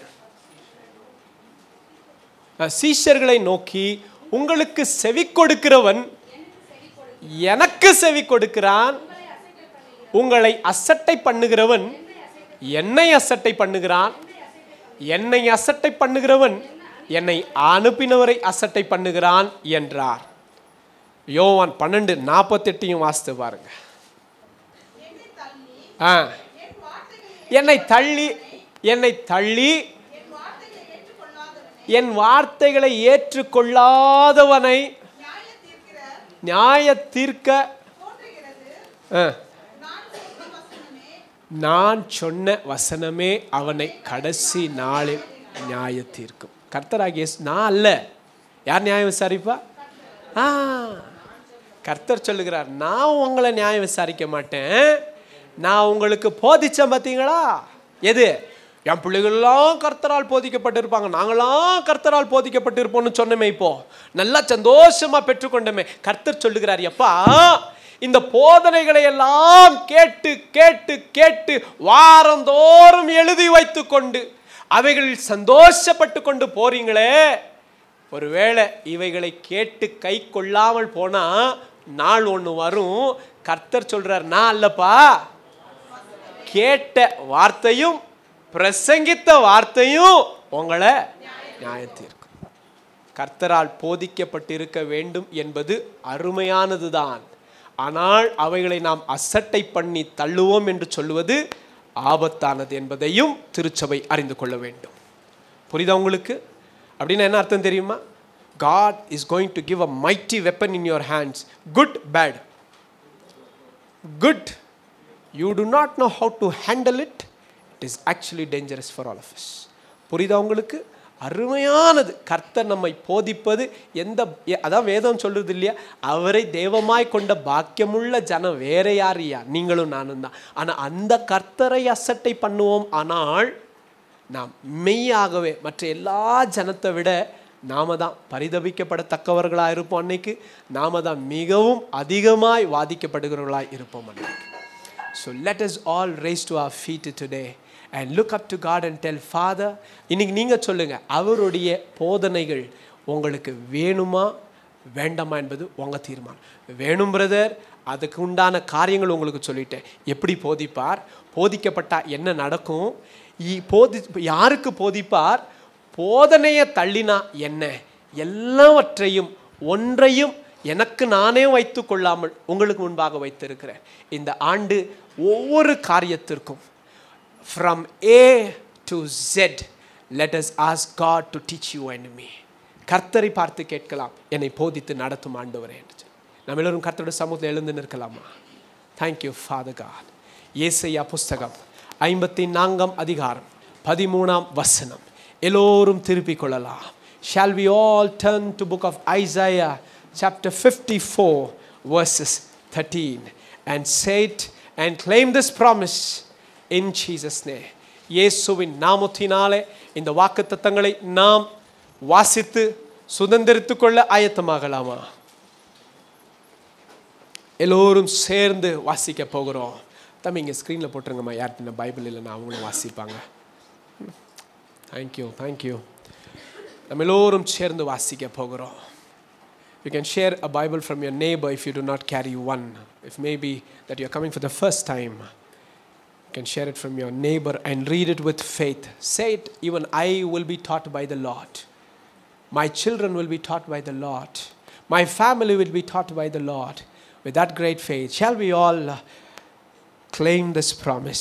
All my sons will be taught of the Lord, and the well-being of our sons will be great. In righteousness you will be established. We will be far from oppression, for we will not fear, and from terror, for it will not come near us.